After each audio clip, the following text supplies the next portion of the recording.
Hello everyone, I am the storyteller and I am here to help you today. I know you use this video to fall asleep. So before that, like the video and subscribe to the channel. Also, where are you from and what time are you watching now?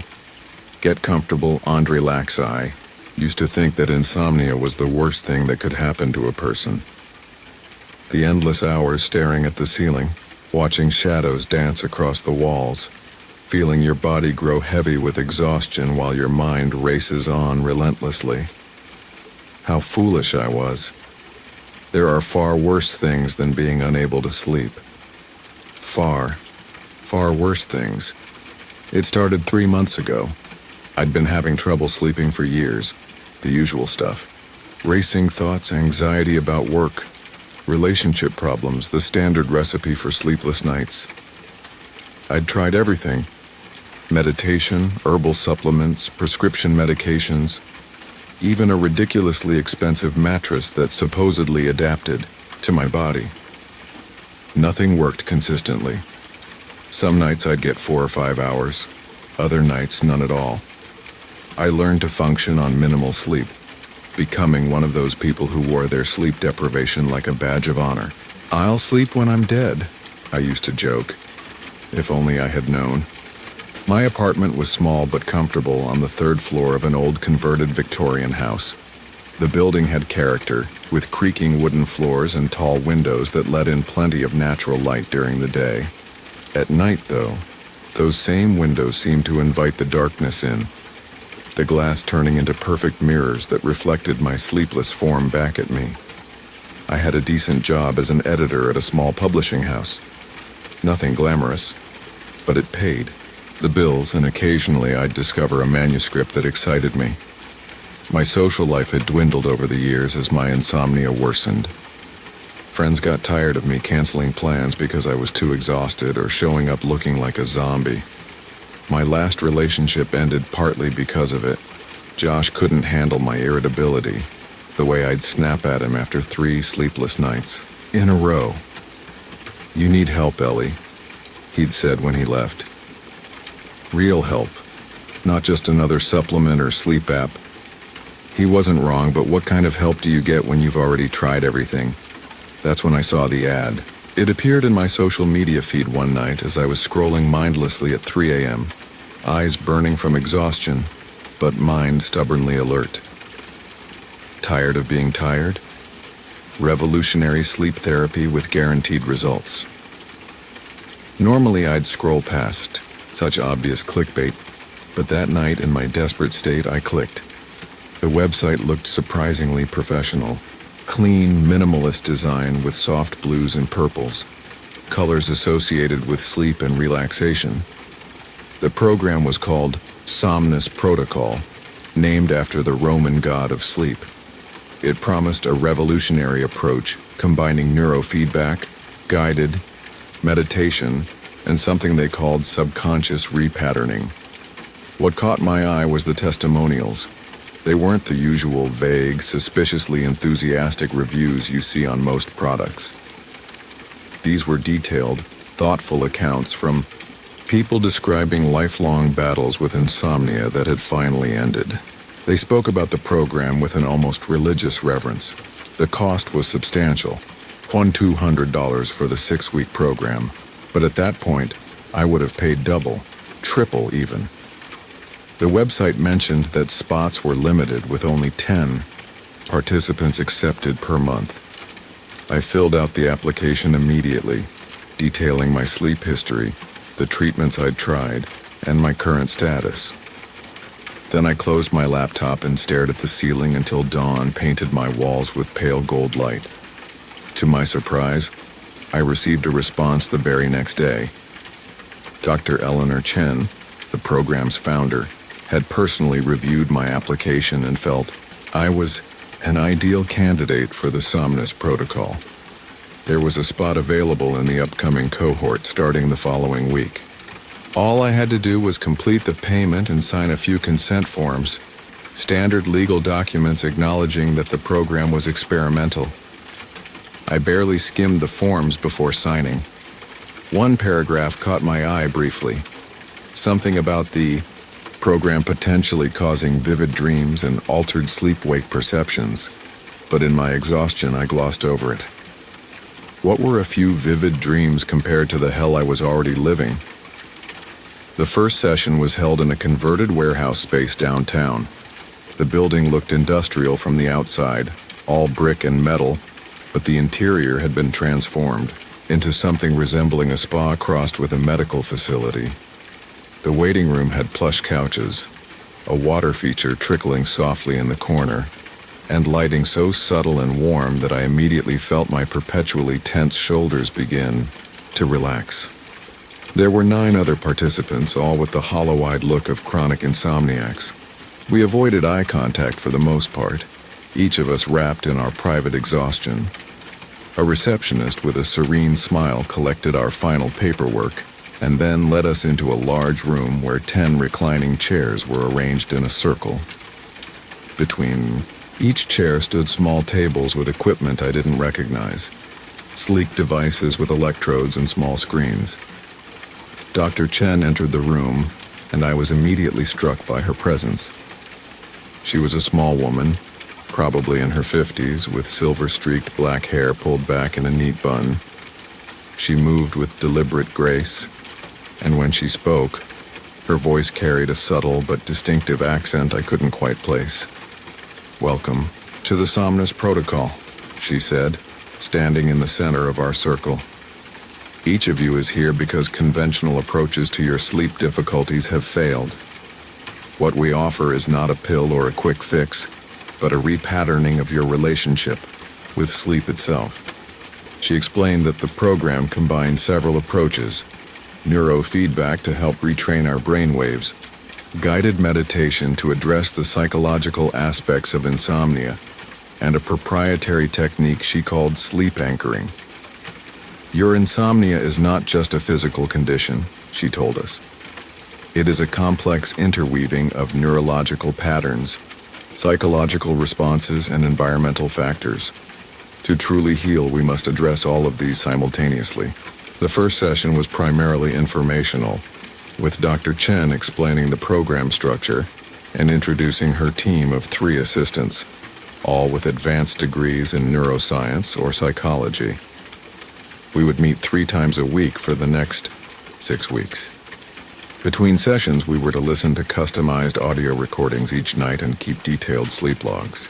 As we were leaving, Dr. Chen handed each of us a small black device about the size of a pebble, along with a tube of conductive gel. "Place this on your forehead before bed," she instructed. "It will monitor your sleep patterns and transmit the data to our lab. This will allow us to personalize your treatment with exceptional precision." That night I followed the instructions meticulously. I attached the small device to my forehead, put on headphones, and listened to the audio recording. Dr. Chen's voice guiding me through a meditation unlike any I'd tried before. Her words seemed to bypass my conscious mind somehow, speaking directly to some deeper part of me. I remembered drifting, the boundaries of my body becoming indistinct, and then nothing. I woke the next morning feeling different. Not fully rested, not yet. But there was a quality to my awakening that felt unfamiliar. I had actually slept, without the usual hours of tossing and turning before unconsciousness reluctantly claimed me. According to my phone, I'd been asleep for almost 6 hours, more than I'd managed in a single stretch for months. The second session introduced us to the neurofeedback component. The assistants attached electrodes to our scalps and explained that the equipment would read our brainwaves and help train our minds to enter sleep states more easily. As we reclined in the comfortable chairs, screens beside us displayed colorful patterns that supposedly represented our brain activity. The goal was to make certain patterns dominate, those associated with relaxation and the transition to sleep. "Your conscious mind is the enemy of sleep," Dr. Chen said, as she moved between chairs, adjusting equipment. "It clings to wakefulness, to thought, to worry. We must teach it to let go, to surrender control to the deeper self that knows how to sleep. By the end of the first week, I was sleeping 6 to 7 hours most nights. A miracle by my standards. The constant fog of exhaustion that had surrounded me for years was beginning to lift. I felt sharper at work, more present in my life. I even called some old friends I'd been avoiding. It was during the second week that I first experienced what Dr. Chen had called vivid dreams. That's an inadequate description for what they were. These weren't just dreams. They were complete immersions in alternate realities so convincing that upon waking, I had to spend several minutes reminding myself of what was real. In one, I lived in a house by the ocean, waves crashing against cliffs below my bedroom window. I could smell the salt in the air, feel the cool mist on my face as I stood on a balcony watching the sun rise. Every detail was perfect. The weight of a coffee mug in my hand, the rough texture of the stone railing against my palms, even the distant cry of seagulls. I lived an entire day in this place, working remotely from a sunlit office, taking a walk along a coastal path, cooking dinner in a kitchen I somehow knew intimately. When I woke in my actual apartment, the transition was jarring, disorienting. I mentioned the dream at our next session. "That's an excellent sign," Dr. Chen said, looking pleased. "Your mind is beginning to fully surrender to the sleep state, embracing its potential. The dreams will likely continue to intensify. Embrace them." By the third week, I was sleeping 8 or 9 hours a night, waking naturally without an alarm. The dreams continued, each more detailed and extensive than the last. In one, I was traveling through Europe with a companion whose face I never quite saw clearly, but whose presence felt deeply familiar. In another, I was living in a future world of gleaming cities and advanced technology, working as some kind of scientist. These dreams should have been pleasant diversions, but something about them left me uneasy. They were too real, too coherent. Normal dreams have a fluid, shifting quality. Scenes blend into one another, logic fails in obvious ways, and there's usually an awareness somewhere in your mind that none of it is real. These experiences had none of those qualities. They unfolded with perfect causality, consistent rules, and complete conviction on my part that I was experiencing reality. And then there was the woman. I began to notice her appearing in the background of these dreams, never central to the narrative, just there, watching. A middle-aged Asian woman with a harsh bob haircut and piercing eyes. She never spoke or interacted with me, but somehow I knew she didn't belong to the dreamscape the way other characters did. She was an intruder, an observer. She looked nothing like Dr. Chen, yet somehow I associated them in my mind. During the fourth week, something changed.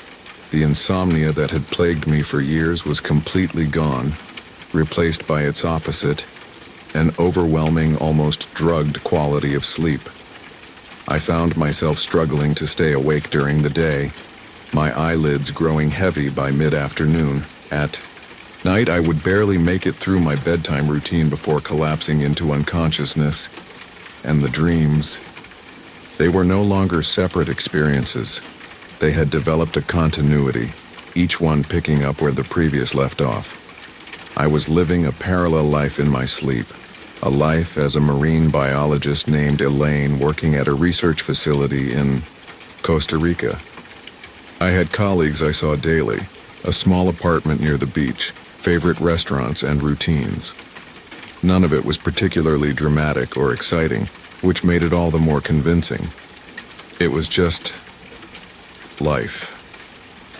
A different life. When I brought this up during our 5th session, Dr. Chen's response troubled me. "The protocol affects different people in different ways," she said, avoiding my eyes. "Some participants experience these continuous dreamscapes. It's nothing to be concerned about. Just your mind creating order and narrative from the deeper sleep states you're now able to access." But I was concerned, especially when I realized I was now sleeping 10 to 12 hours a night. I was having to set multiple alarms to wake for work, and even then I moved through my days in a fog, constantly fighting the urge to close my eyes. My dream life was becoming more vivid and detailed than my waking one, and the woman with the harsh bob haircut was appearing more frequently now, no longer just in the background. In my most recent dream, she had stood directly in my path as I walked along the beach near my dream research facility. Instead of walking around her, I had stopped. "Who are you?" I'd asked. She'd tilted her head slightly, studying me with those piercing eyes. "Someone concerned about you, Ellie," she'd replied. "You're going too deep. You need to start fighting it." Before I could ask what she meant, a wave had crashed over us, impossibly large, sweeping me away. I'd woken gasping, my sheets soaked with sweat. The final week of the program arrived, and I was sleeping 14 hours a day. I'd had to take sick leave from work, unable to stay awake long enough to be productive. Dr. Chen seemed unconcerned when I reported this, suggesting it was a recalibration phase and that my sleep would soon stabilize at a more normal duration. But it wasn't just the amount of sleep that worried me. It was how difficult waking had become. Each morning was a brutal struggle, like swimming up from the bottom of a deep, dark lake, my limbs heavy and unresponsive. And once awake, I felt wrong somehow, disconnected from my surroundings, as if my apartment were the dream, and the research facility in Costa Rica was my true home. In what would turn out to be my final session, I tried to express these concerns to Dr. Chen more forcefully. We were in the middle of a neurofeedback session, the electrodes cool against my scalp, when I noticed something disturbing on the monitor beside me. While the other participants' screens showed fluctuating patterns of color, mine displayed something that looked almost like text, rapidly scrolling characters in a language I didn't recognize. "Dr. Chen," I called out, my voice sounding far away even to my own ears. "There's something wrong with my monitor." She glanced over, and for a brief moment I saw an expression cross her face that chilled me. Not surprise or concern, but confirmation, as if she'd been waiting for this. "It's just a processing glitch," she said smoothly, reaching over to switch off my monitor. "Nothing to worry about." But as her hand moved toward the power button, I grabbed her wrist. It was thin, bird-like, but unnervingly strong when she pulled away. "What are you doing to us?" I whispered. Her face remained impassive, but something flickered in her eyes. "Helping you sleep, Ellie. That's what you came for, isn't it?" That night I decided not to use the black device or listen to the recording. Instead, I made coffee and determined to stay awake, to break whatever pattern had been established. I needed to clear my head, to think without the constant pull of sleep clouding my judgment. I managed to stay awake until about 3 a.m. I was sitting at my kitchen table, scrolling through articles about experimental sleep therapies on my laptop, when my eyelids began to droop despite the caffeine. I remember thinking I would rest my head on my arms for just a moment. When I opened my eyes, I was back in Costa Rica, in my apartment near the beach. Everything was as I had left it in the previous dream. Dishes in the sink from breakfast, research papers scattered on the coffee table, the faint smell of sunscreen and salt in the air. But something was different. There was a heaviness to everything, a solidity that hadn't been present before. And I couldn't wake up. I tried the usual tricks, pinching myself, looking for inconsistencies in my surroundings, even telling myself firmly that this was a dream. Nothing worked. I remained stubbornly in this other life, moving through the day with a growing sense of panic. I went to the research facility because I didn't know what else to do, hoping that maintaining the routine of this dream world might somehow lead to waking. My colleagues, people I'd come to know over weeks of these continuous dreams, noticed something was wrong. My hands shook as I tried to analyze water samples. I kept zoning out during conversations. Finally, my dream supervisor suggested I take the day off. Get some rest. You look like you haven't slept in days, Elaine, he said, concern in his eyes. The irony might have made me laugh if I hadn't been so terrified. Back at my dream apartment, I found her waiting, the woman with the harsh bob haircut. She was sitting, calmly on my couch, hands folded in her lap. "What's happening to me?" I demanded. "Why can't I wake up?" "You're going under," she said simply. "Further than you're meant to." "I don't understand. Under what?" "Under sleep. Under consciousness." She stood and walked to the window, looking out at the too perfect beach scene. Think of consciousness as an ocean, Ellie. Most people only ever experience the surface, waking life, and occasionally dive a short way down into ordinary dreams. What Chen has done is to strap weights to your ankles.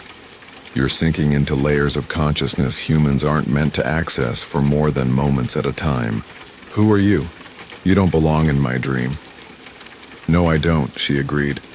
"I'm like you, a participant in Chen's program. But I went in earlier and I went deeper. I've been trapped here for what feels like years, drifting between dream layers. I've learned to project myself into others' dreams to try to warn them. Warn them of what? Her eyes met mine, and I saw genuine fear there. If you go deep enough, for long enough, you can't come back up. Your body continues to function, to breathe, but your consciousness remains here underwater. And Chen, she wants that, she feeds on it somehow. It sounded insane, yet somehow I believed her. Perhaps because this whole situation was insane. "How do I wake up?" I asked. "Pain," she said. "Significant pain can sometimes jolt you back, at least from this level. Deeper down, nothing works."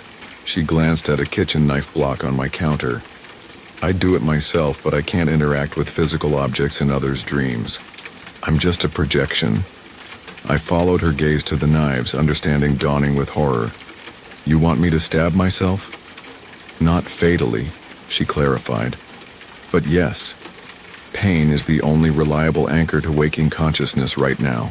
My hand trembled as I withdrew a knife from the block. The weight of it, the gleam of the blade, all felt terrifyingly real. "Aim for the thigh," the woman advised clinically. "Enough flesh to be safe, enough nerve endings to create shock." I won't describe the next moment in detail. I'll just say that dream pain, at this level of consciousness, is indistinguishable from real pain.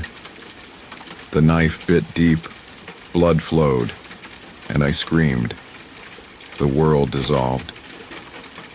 I woke violently, falling from my kitchen chair onto the floor. My laptop clattered down beside me, the screen showing a forum where former Somnus Protocol participants shared experiences. Morning light streamed through my windows. According to my phone, I had been asleep for nearly 20 hours, and on my thigh, exactly where I'd stabbed myself in the dream, was a deep purple bruise. I spent the day in a panic, alternating between researching the Somnus Protocol online and trying to reach other participants from my cohort.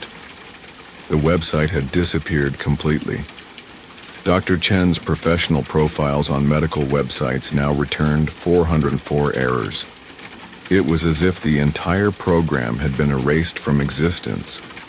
I found a few concerning threads on obscure forums, people describing experiences similar to mine, warning others away from the program.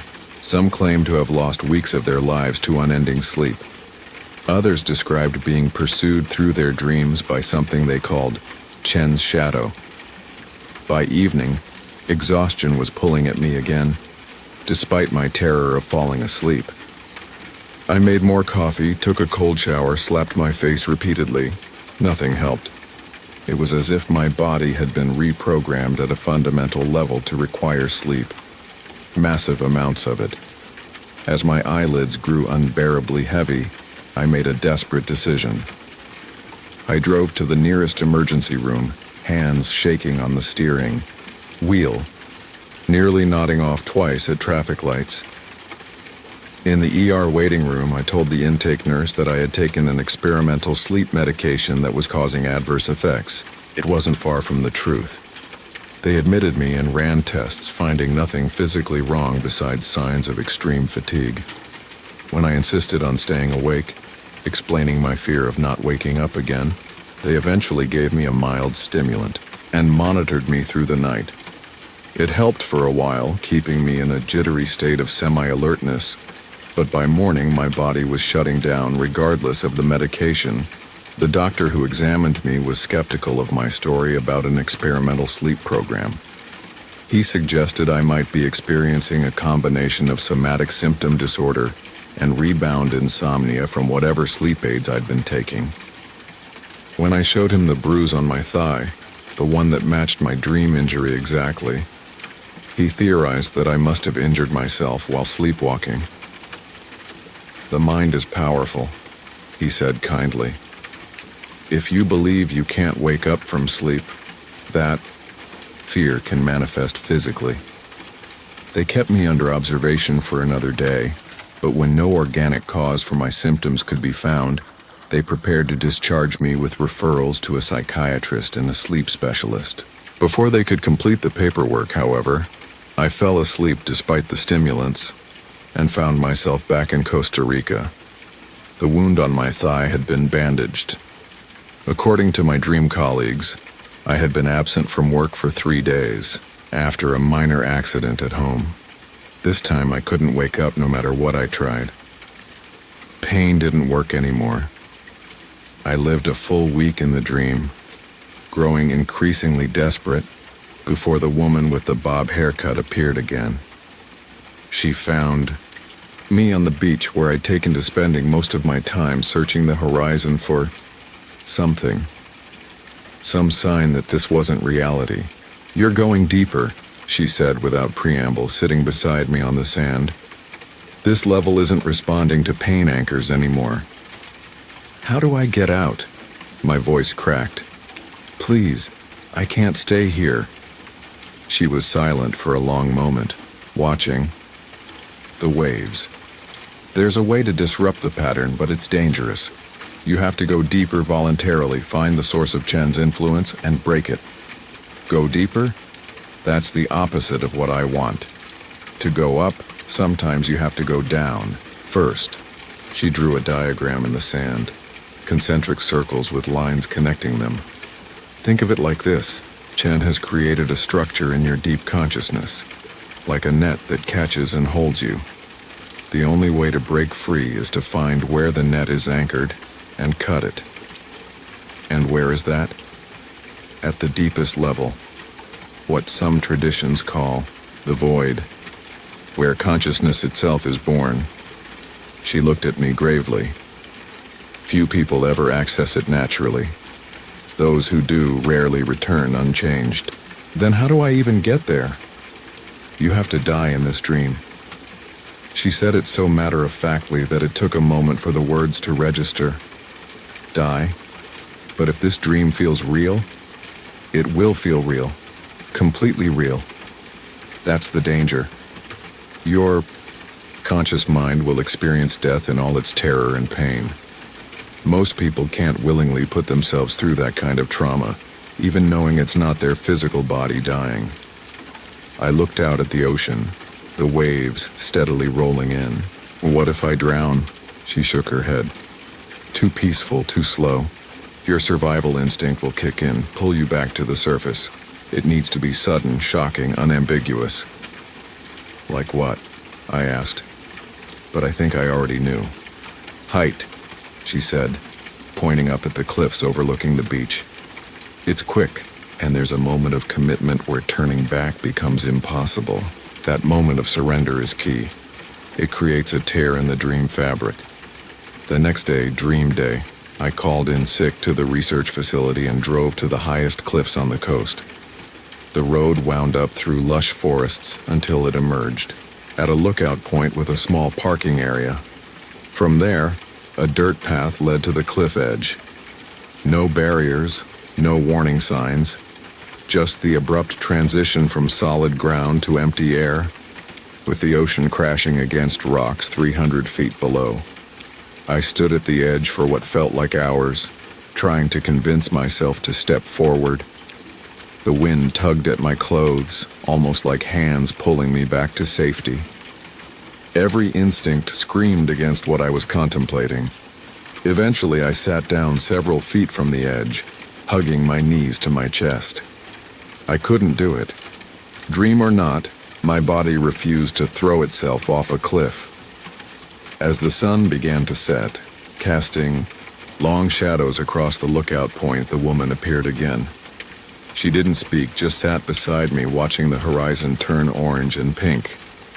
"I can't do it," I finally said. "I know." She sounded neither disappointed nor surprised. "Few can. There's another way, but I hesitated to suggest it because it creates complications." "What complications?" "I can push you," she said simply. "As a projection, I can't interact with most physical objects in your dream, but I can interact with you because you're not truly part of this dreamscape either." I stared at her. "You'd murder me?" "It's not murder if you're not really here." She met my gaze steadily. "But your mind will experience it as death, and your mind will know that I caused it. That creates a bond between us, a dangerous one." "What kind of bond?" "If I send you deeper, part of my consciousness goes with yours. We become linked.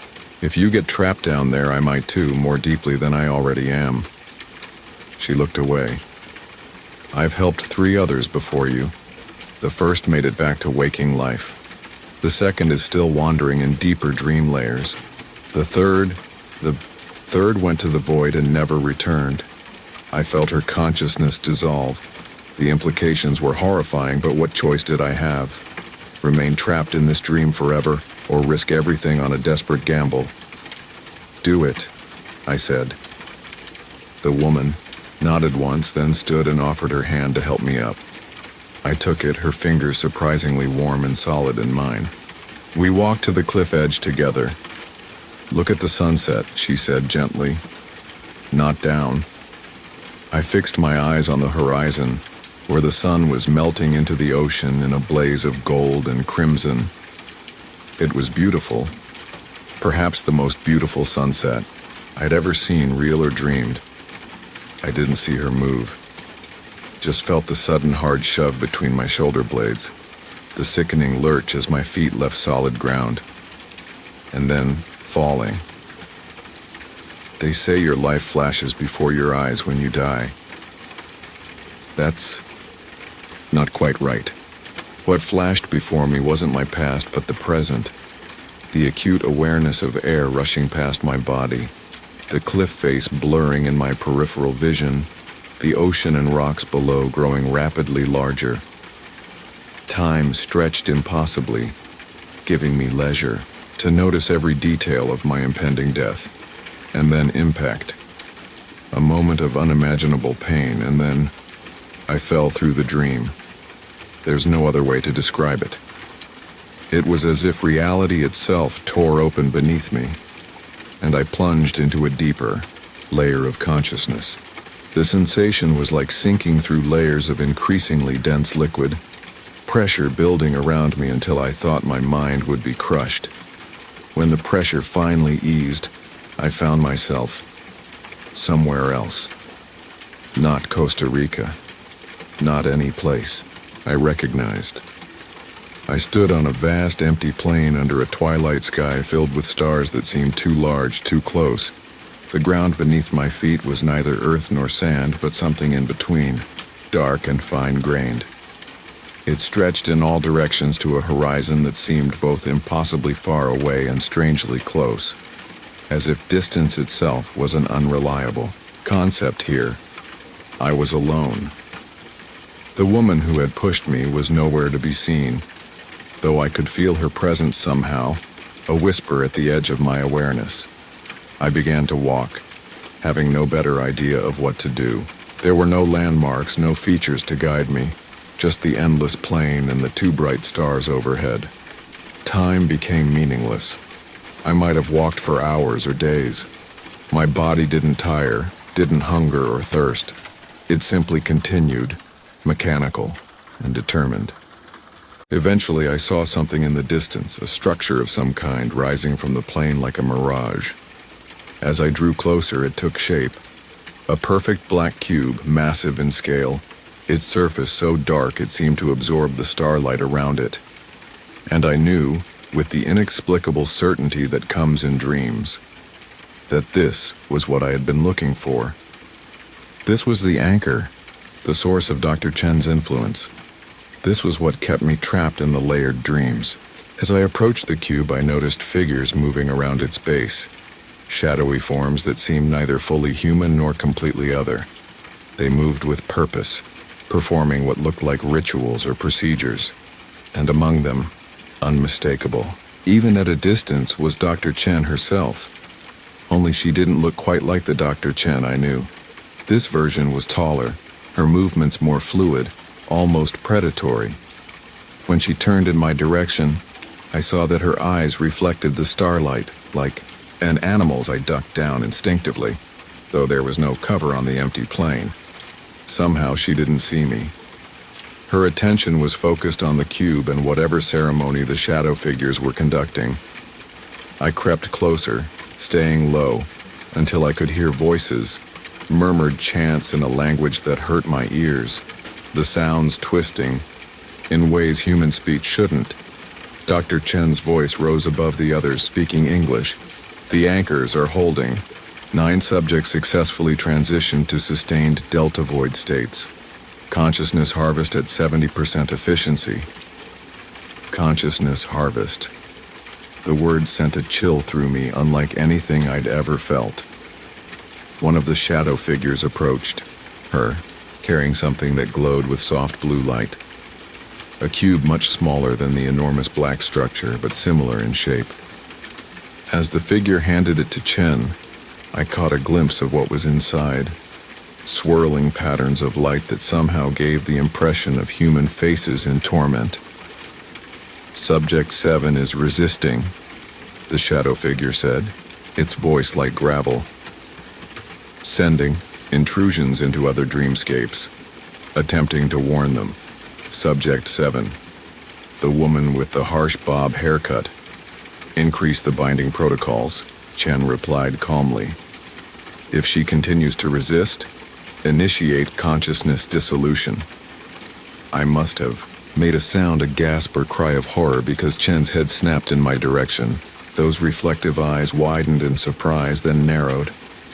We have an intruder, she said softly. A dreamer who's gone too deep. The shadow figures began to move toward me, their forms shifting and stretching in ways that defied physics. I turned to run, but there was nowhere to go on the empty plain, nowhere to hide. And then I heard her voice, the woman who had pushed me off the cliff, speaking directly into my mind. The cube, Ellie, it's a construct. It only exists because everyone believes it exists. Deny it. Deny it? How do you deny something standing right in front of you, solid and massive? The shadow figures were closing in, their forms becoming more monstrous with each step. Chen watched with those terrible reflective eyes, a small smile playing at her lips. Deny it with everything you are, the woman's voice insisted. Your belief makes it real. With no other options, I focused every ounce of my will on the black cube, thinking, this isn't real, it doesn't exist, it's just a construct, a shared delusion. Nothing happened at first. The shadow figures drew closer. I could feel their cold emanations on my skin. I closed my eyes, concentrating harder. Not real. Not real. The ground beneath my feet began to tremble. When I opened my eyes, I saw hairline fractures appearing on The cube's surface, thin lines of white light cutting through the perfect blackness. Chen's smile vanished. "Stop her," she commanded, her voice distorting, becoming less human. The cracks in the cube spread, widening, light pouring through them. The shadow figures faltered, their forms becoming less substantial. I poured everything into that denial, that rejection of the reality presented to me. The cube shattered with a sound that wasn't a sound so much as the idea of a sound, a conceptual breaking that resonated through consciousness itself.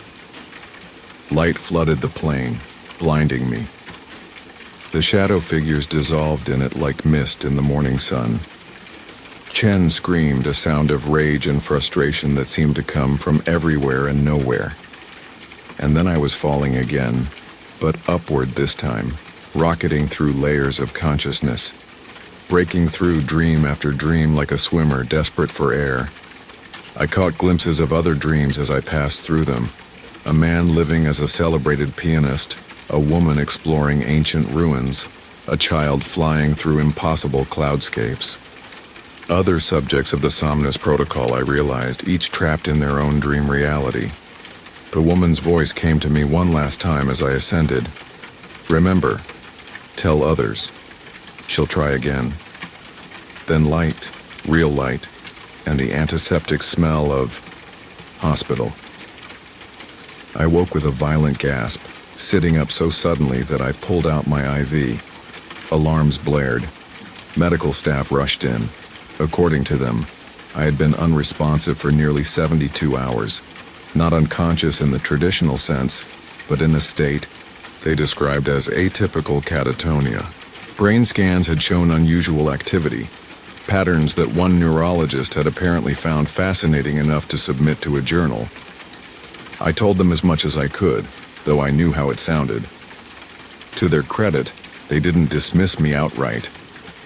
Something about my case had been unusual enough that they were willing to at least consider unconventional explanations.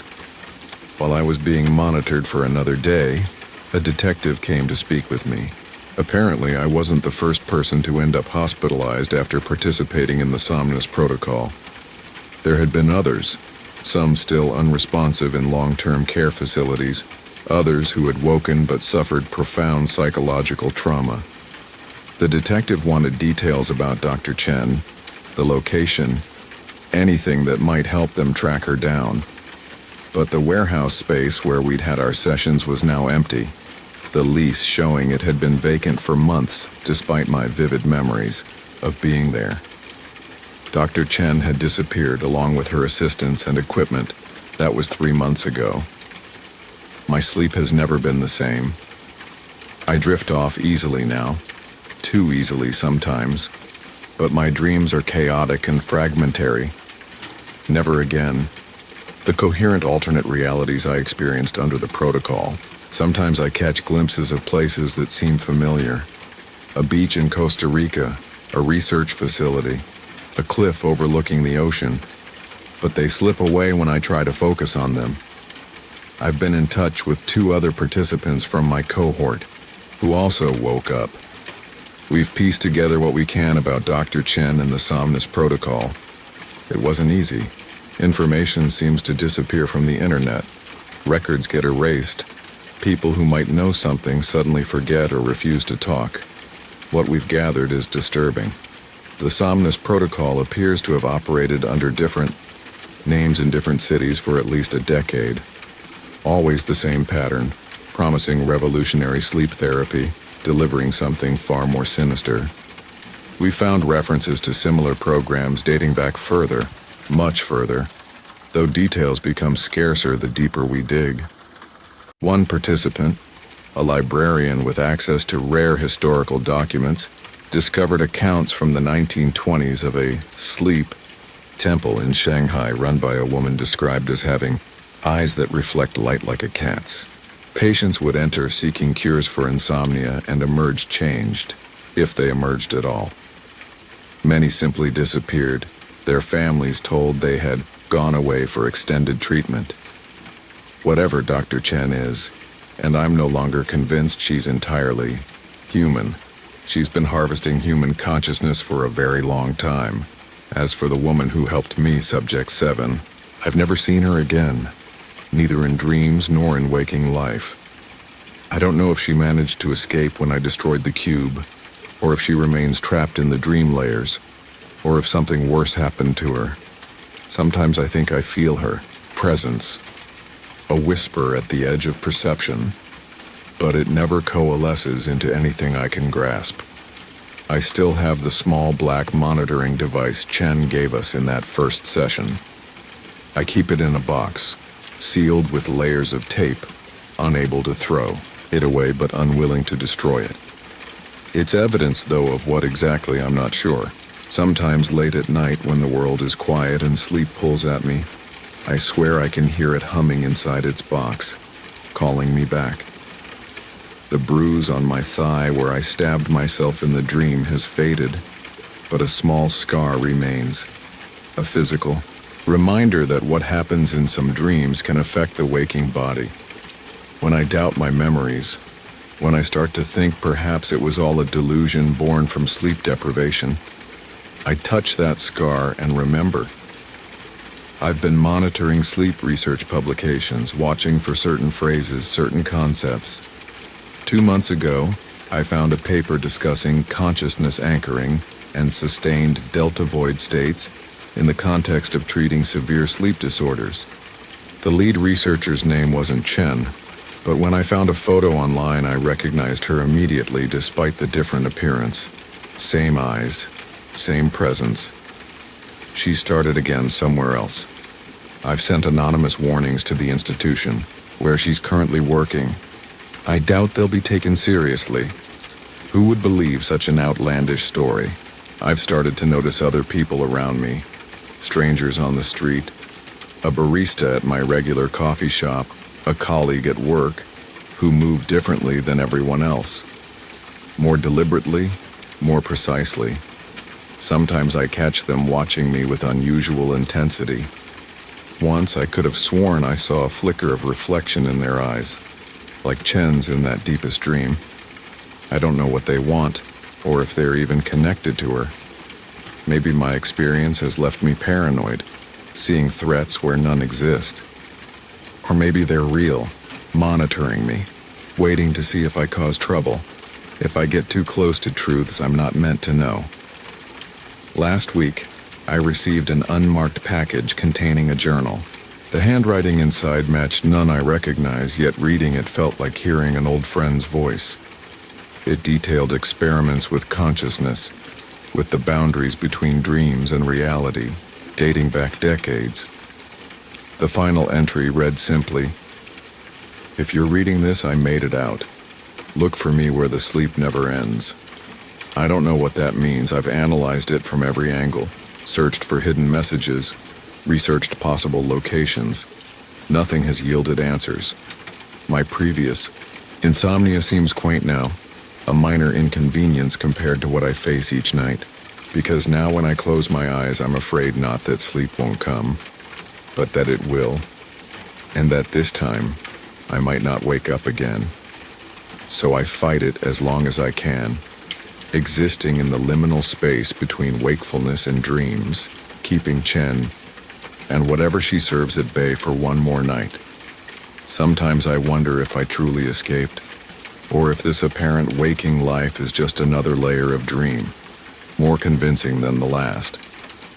If I'm still falling through levels of consciousness, or if I reach the bottom and this reality is what my mind constructed to protect itself from what it found there. I've started seeing a therapist who specializes in sleep disorders and trauma.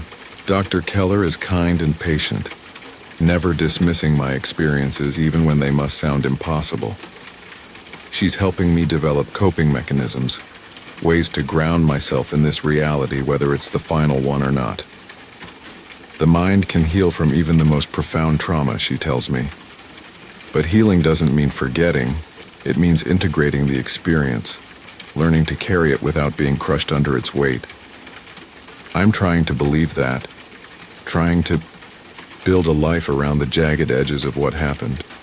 I've resumed work, reconnected with friends, established routines that feel solid and real.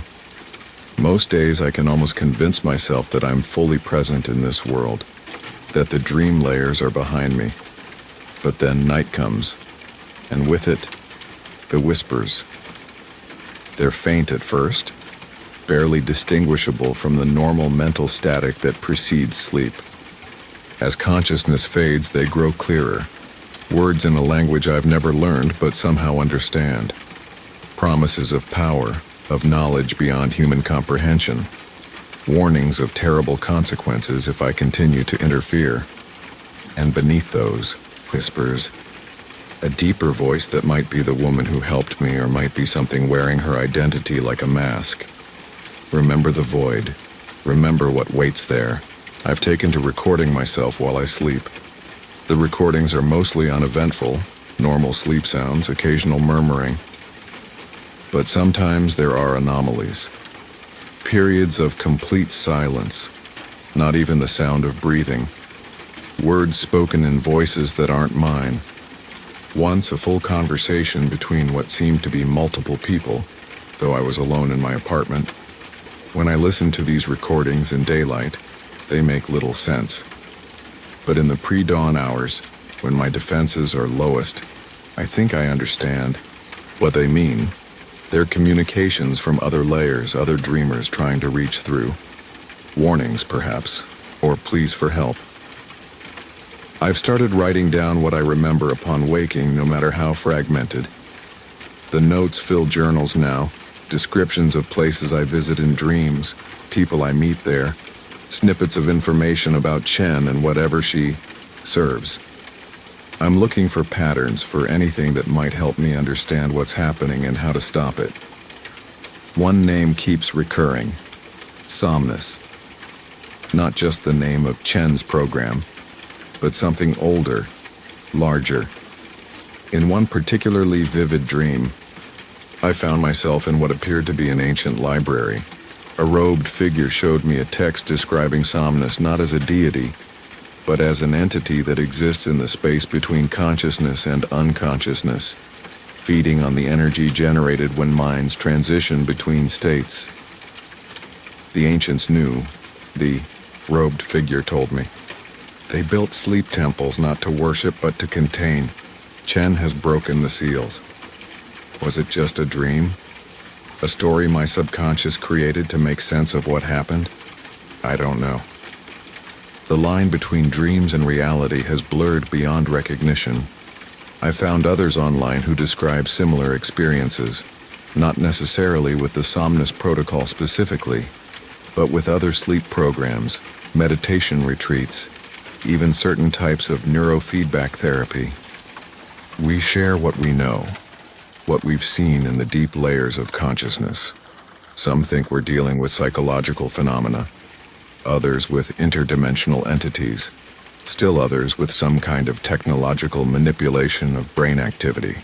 All I know for certain is that something exists in the depths of human consciousness that was never meant to be disturbed, and Chen found a way to harness it. 2 nights ago, I dreamed of Costa Rica again. I was on the beach near the research facility, the sun setting over the ocean in familiar shades of gold and crimson. The woman with the harsh bob haircut stood beside me, watching the horizon. "I made it out," she said, echoing the words from the journal I'd received. "Not all of me, but enough." "What is Chen doing?" I asked. "What is she harvesting consciousness for?" "Energy," she replied simply. "Consciousness generates energy, especially in transition states, between waking and sleeping, between different dream layers, between life and death. That energy can be collected, stored, used. Chen serves something old, something that feeds on that energy. The cube? The cube was just a conduit, a collection point. What it feeds is elsewhere. How do we stop it?" She turned to face me then, and I saw that her eyes now had the same reflective quality as Chen's. "You don't.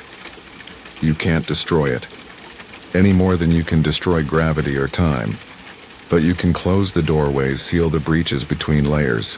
How? Find the others who escaped. Pool what you know. Look for the patterns, the connections. She handed me a shell from the beach, perfectly formed and iridescent. This will help you remember when you wake. I woke with a start, reaching instinctively for the shell I knew couldn't possibly be real. But my fingers closed around something solid, cool and smooth on my nightstand. A shell, exactly as it had appeared in my dream, glimmering with colors that shifted as I turned it in, the morning light. I keep it with me always now, a talisman against forgetting, against dismissing what I experienced as merely dreams or delusions. Sometimes, when I hold it to my ear instead of the expected ocean sound, I hear whispers, locations, names, fragments of information about Chen's operations. I'm tracking them down one by one. Some are dead ends. Others yield disturbing confirmations of what we experienced. I found former participants in states of persistent vegetative sleep, their brain scans showing the same unusual patterns mine did. I found facilities hastily abandoned, equipment left behind that matches no known commercial medical technology. And I found others like me, awakened but changed, carrying memories of dream layers and what lurks in them. We're scattered across countries and continents, but we're finding each other, comparing notes, building a picture of what we're facing. We believe Chen, or whatever wears the identity of Chen, has established at least 7 active Somnus Protocol sites worldwide. The programs operate under different names, with different cover stories, but the pattern is the same. They target people with chronic sleep issues, people desperate enough to try anything, unlikely to be missed if they disappear into endless sleep. 3 nights ago, one of our group, a former neuroscientist who participated in a Somnus-like program in Berlin, failed to check in for our scheduled call. We haven't heard from him since. His roommate reported that he went to sleep and simply didn't wake up. Hospital tests show brain activity but no responsiveness to external stimuli. We're running out of time. Whatever Chen serves is growing stronger, harvesting more consciousness, opening more doorways between the layers of reality. I don't know if we can stop it. I don't know if we can save those already trapped in the dream layers, but we have to try. If you're reading this and you've experienced something similar, unusual sleep studies, dreams too real to be dreams, encounters with figures who seem to observe rather than participate, reach out. Find us. We need all the help we can get. And if you haven't experienced any of this, if your sleep is still natural and untroubled, hold on to it. Be wary of too promising sleep therapies, of treatments that seem miraculous, of doctors with eyes that catch the light in unusual ways. Because once you've seen the layers beneath conscious reality, you can never unsee them. Once you know that sleep isn't just a state of rest, but a doorway to somewhere else, you can never forget. Every night when I close my eyes, I wonder, is this the night I won't come back?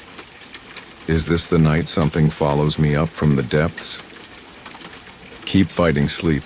Keep documenting what I find in dreams. Keep searching for others who understand what we're facing. It's exhausting, terrifying work. But what choice do I have? To surrender to sleep completely would mean joining those already lost in the layers below.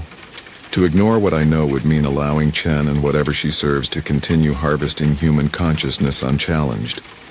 So I walk the edge between waking and dreaming, between acceptance and denial, between hope and despair, looking for answers, looking for allies, looking for a way to close the doorways between worlds.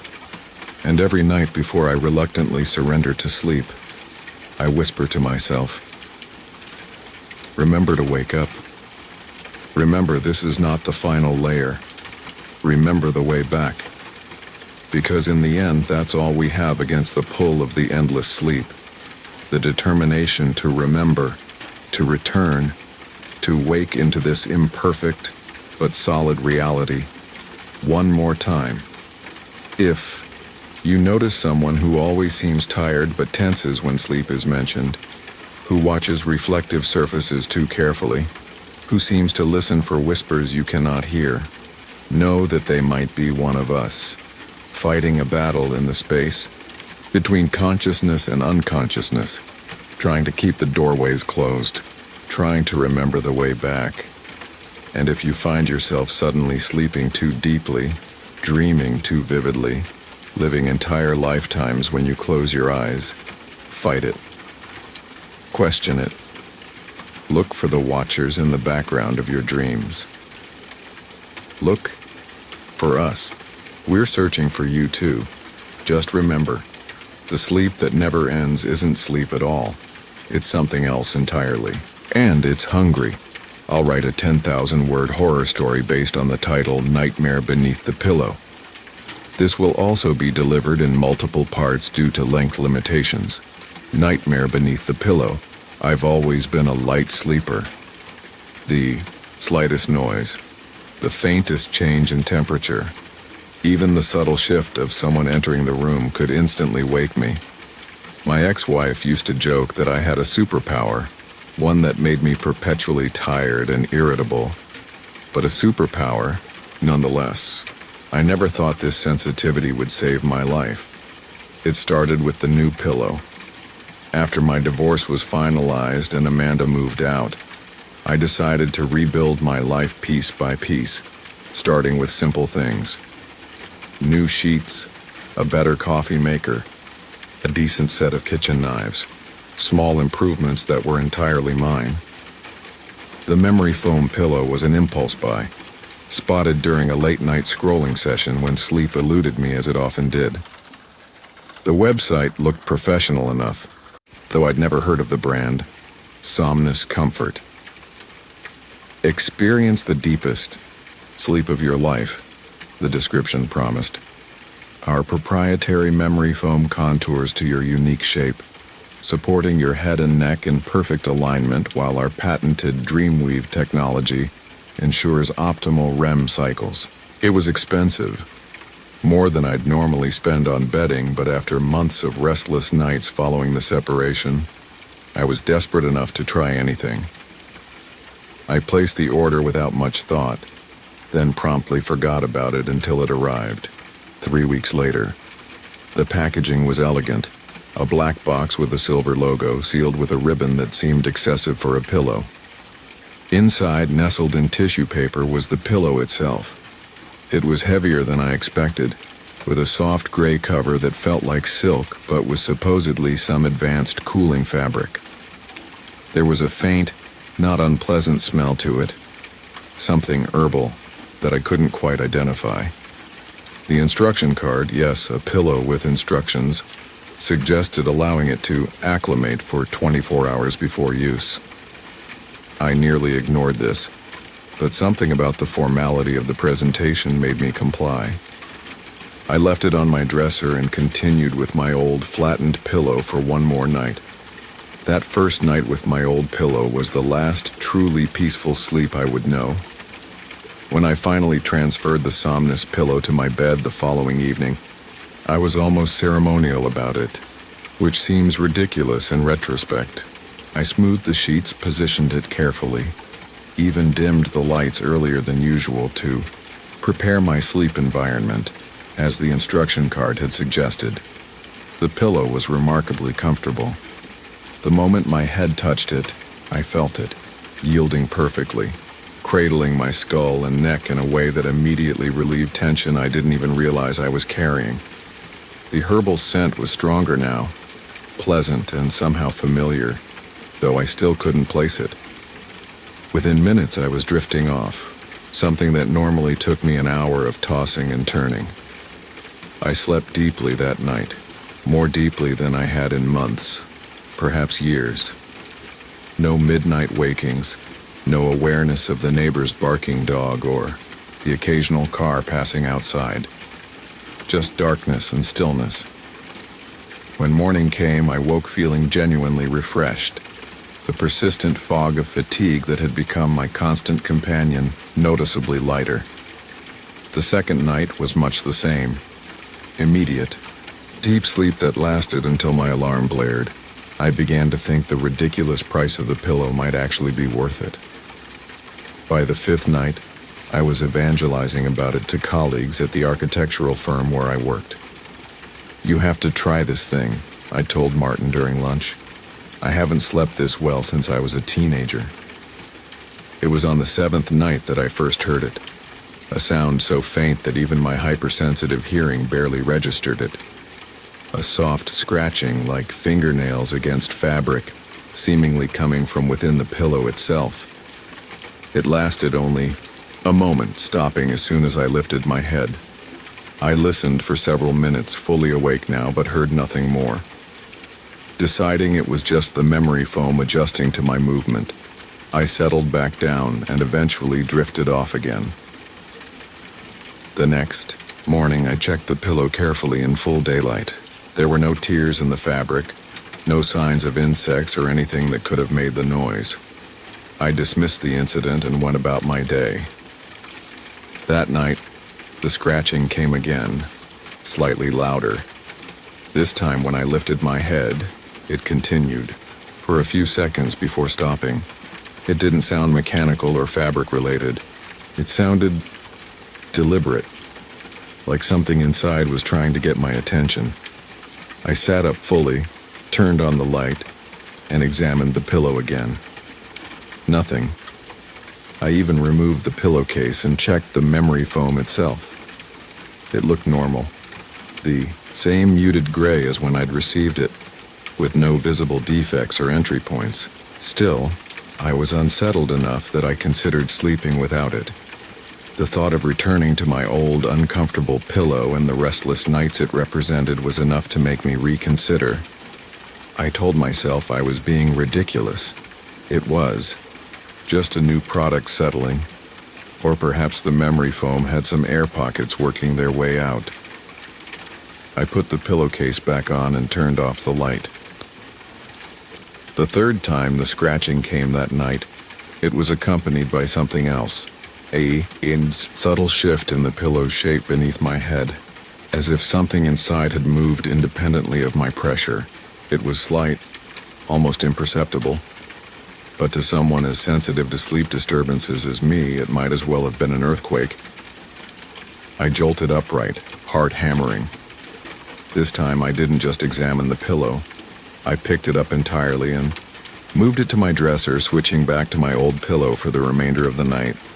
It took hours to fall asleep again, and when I did, my dreams were uneasy, filled with undefined shapes moving just at the edge of my vision. In the clear light of morning, I felt foolish. The sensible thing would be to return the pillow, request a refund, and forget about it. But when I checked the website to find the return policy, I discovered that Somnus Comfort's site was gone. In its place was a generic domain parking page.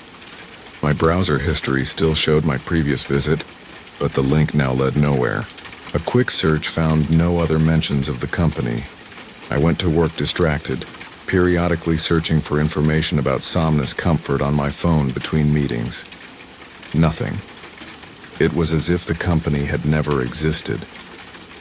By late afternoon, I'd convinced myself that I must have misremembered the name, though I couldn't imagine what it actually was if not Somnus. That evening, I stood in my bedroom doorway, staring at the pillow on my dresser. The rational part of my brain insisted there was nothing wrong with it. It was just a pillow, inanimate and harmless. But another part, older and more intuitive, whispered caution. In the end, scientific curiosity won out.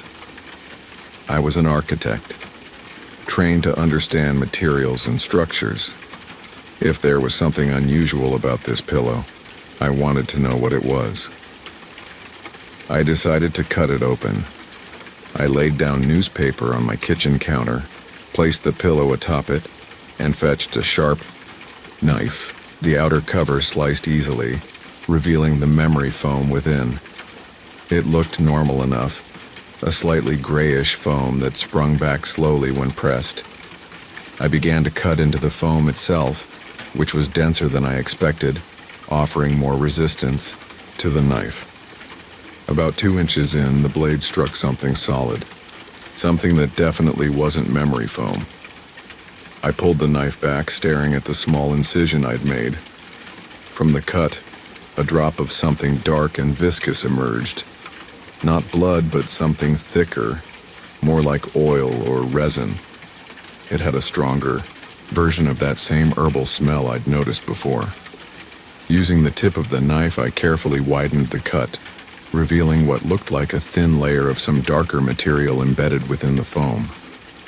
It was leathery in texture, but flexible, almost like skin. The dark substance seemed to be seeping from this layer. I should have stopped there. Should have sealed the whole thing in a garbage bag and thrown it in the dumpster behind my building. But curiosity, that fatal human flaw, drove me to cut further, to understand what exactly I was seeing. As I sliced along the length of the pillow, more of the leathery material was exposed. It wasn't just a layer, I realized with growing horror. It had structure, organization. The section I'd revealed appeared to be folded in on itself, compressed within the confines of the pillow. With trembling hands, I used the knife to lift one edge of this material. It unfolded slightly, revealing what unmistakably looked like an ear. A small, perfectly formed human ear embedded in the leathery substance. I dropped the knife with a clatter, stumbling backward until I hit the refrigerator. This couldn't be real. I was hallucinating, or having some kind of breakdown.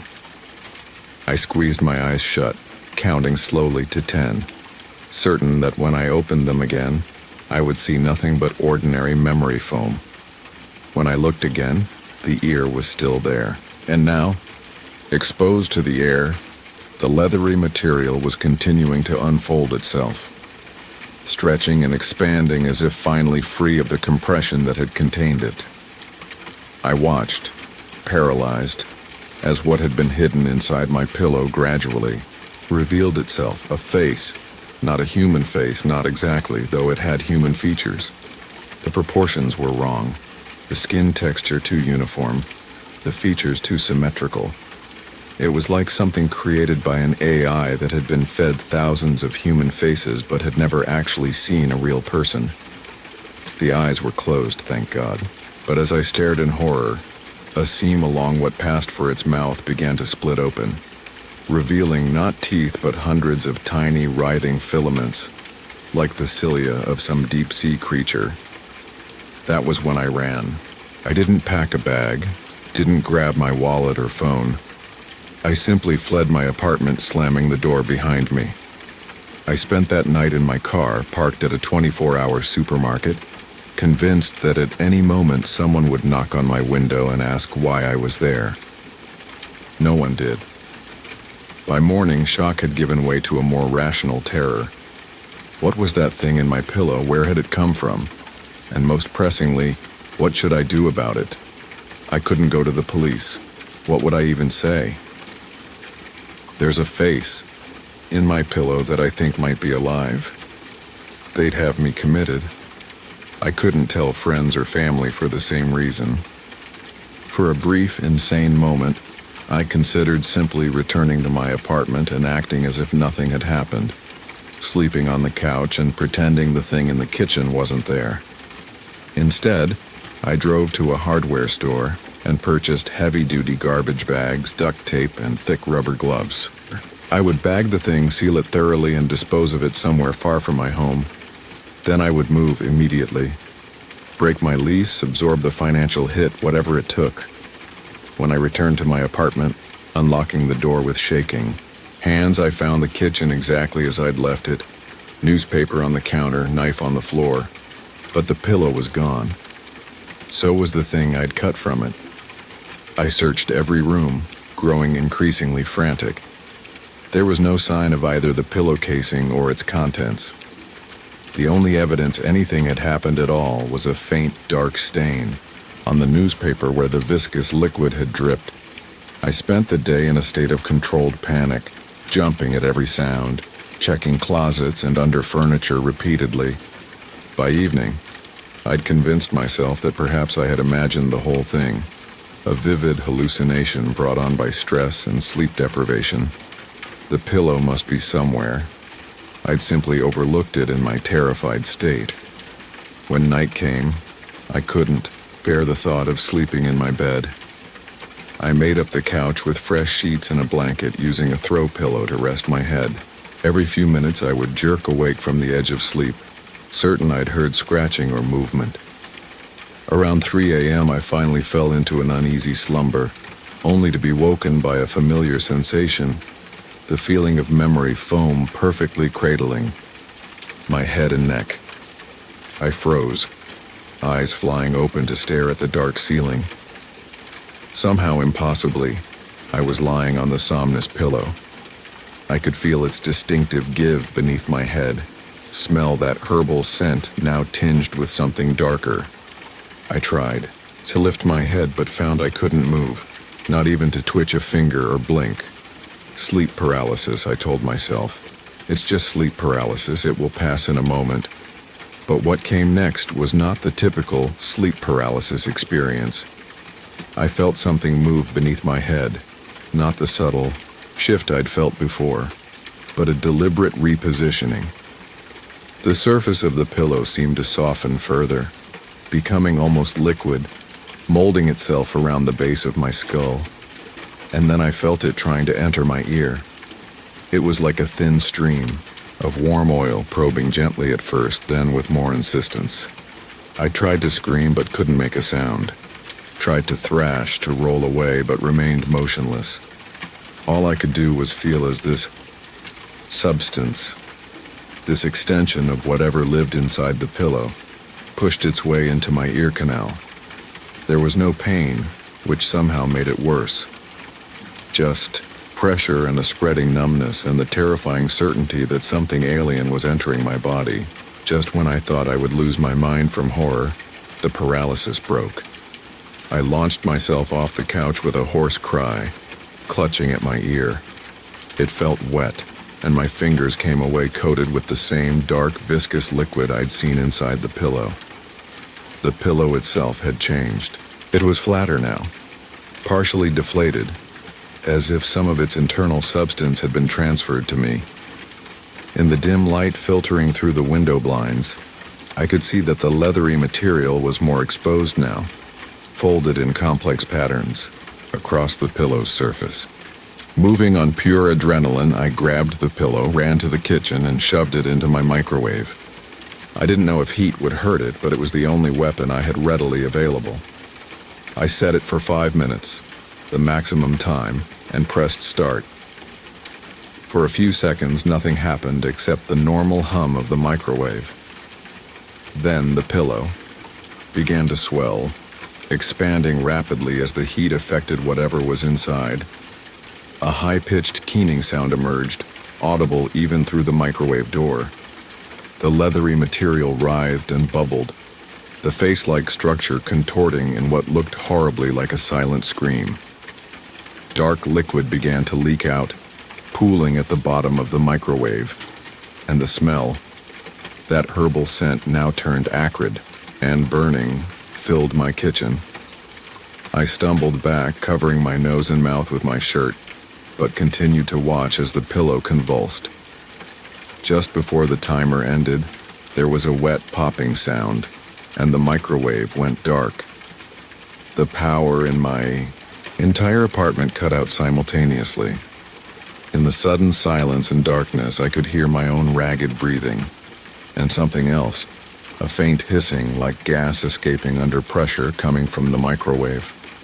I fumbled for my phone, switching on its flashlight. Through the blackened glass of the microwave door, I could see that the pillow had ruptured completely.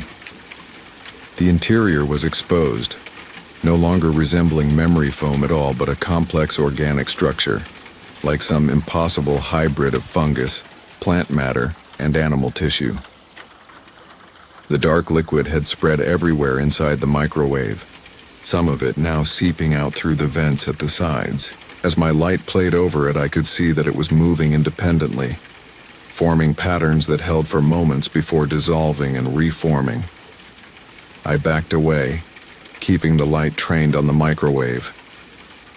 For nearly an hour, I watched as the material inside gradually stopped moving, the hissing sound fading to silence. Eventually, the power came back on, kitchen appliances beeping as they reset. When I finally worked up the courage to open the microwave door, the smell that emerged was overwhelming. Burnt herbs and something underneath like rotting meat. The interior was coated with the now hardened dark substance, with no recognizable remnants of either a pillow or the thing that had been inside it. I spent the rest of that night cleaning, scrubbing every trace of the substance from my microwave and kitchen counter. I sealed all the paper towels and cleaning supplies I'd used in multiple garbage bags, then took them immediately to the dumpster. By dawn, there was no physical evidence of what had happened, but I could still feel it in my ear, a subtle wrongness, a sense of fullness that hadn't been there before. I examined my ear in the bathroom mirror and found no visible abnormality, though the area around my ear canal was slightly reddened. I flushed it with warm water, then hydrogen peroxide, which created an unusual bubbling sensation, but brought no relief from the feeling that something remained inside. I called in sick to work and went to an urgent care clinic as soon as it opened. The doctor found nothing unusual in my ear, no sign of infection or foreign bodies. Maybe some minor irritation, she suggested. Have you been using cotton swabs? Those can sometimes push wax further in and cause discomfort.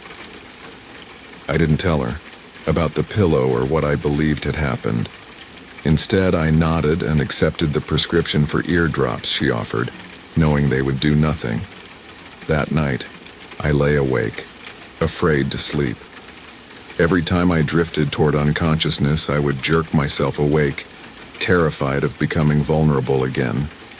But eventually, exhaustion won out, and I fell into a heavy sleep.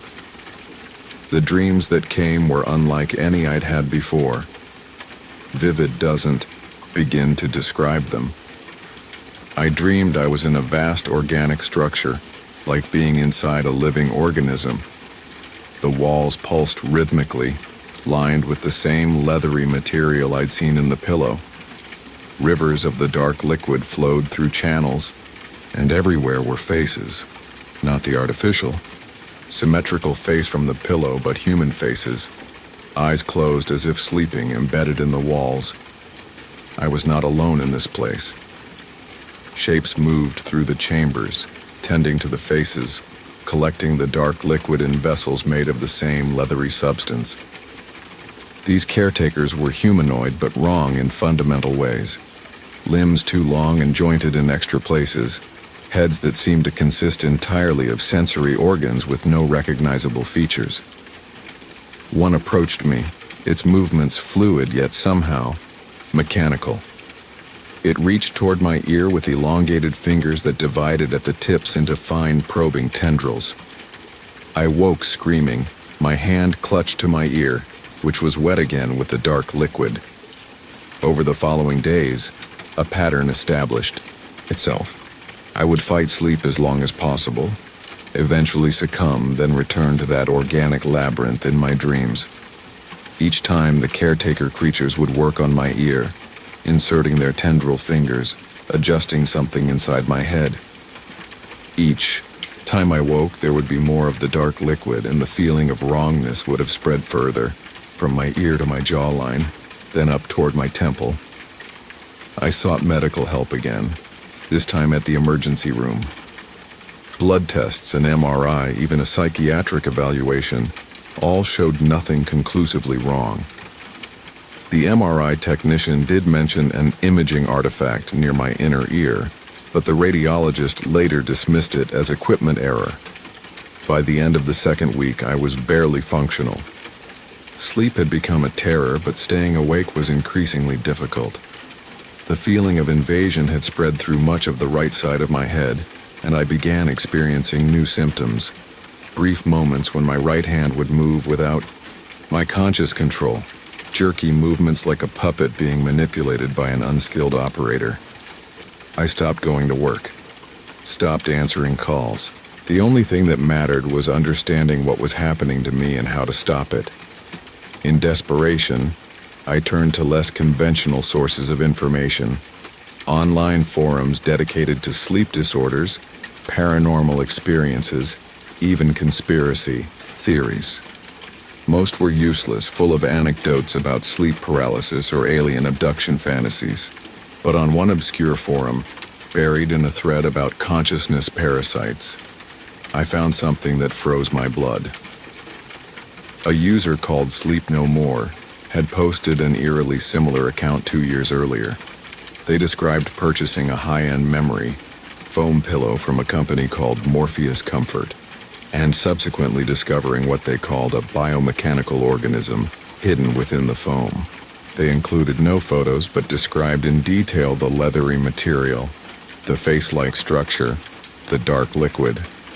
According to their account, the organism was a consciousness siphon, a parasitic entity that established a connection to the host's brain through the ear canal while they slept, then gradually took control of their mind and body, transferring their consciousness elsewhere while replacing it with something else. The post ended abruptly with, "It's almost completely in control now. I can only type when it's dormant. If you're reading this, destroy the pillows. They're not from here. They're gates for them to come through. They want our bodies, our world. They're already among us, wearing stolen faces. I think my neighbors have been replaced. There's something wrong with their eyes, their movements. I'm going to try to burn the connection point tonight. If I don't update within 24 hours, assume I failed," and there were no further posts from Sleep No More. Other users had replied, most dismissing the story as creative fiction or the ravings of someone with mental illness. But one response, from a moderator, caught my attention. "This is the third account we've received of these consciousness siphon pillows in the past year. Always different company names, always memory foam, always the same thing inside. If anyone else encounters this, document everything." As I was reading through the thread, a private message notification appeared. The moderator had seen me viewing the old post and reached out directly. "Are you experiencing something similar?" I hesitated only briefly before responding, describing my situation in detail. Their reply came quickly. "You need to sever the connection before it completes the transfer.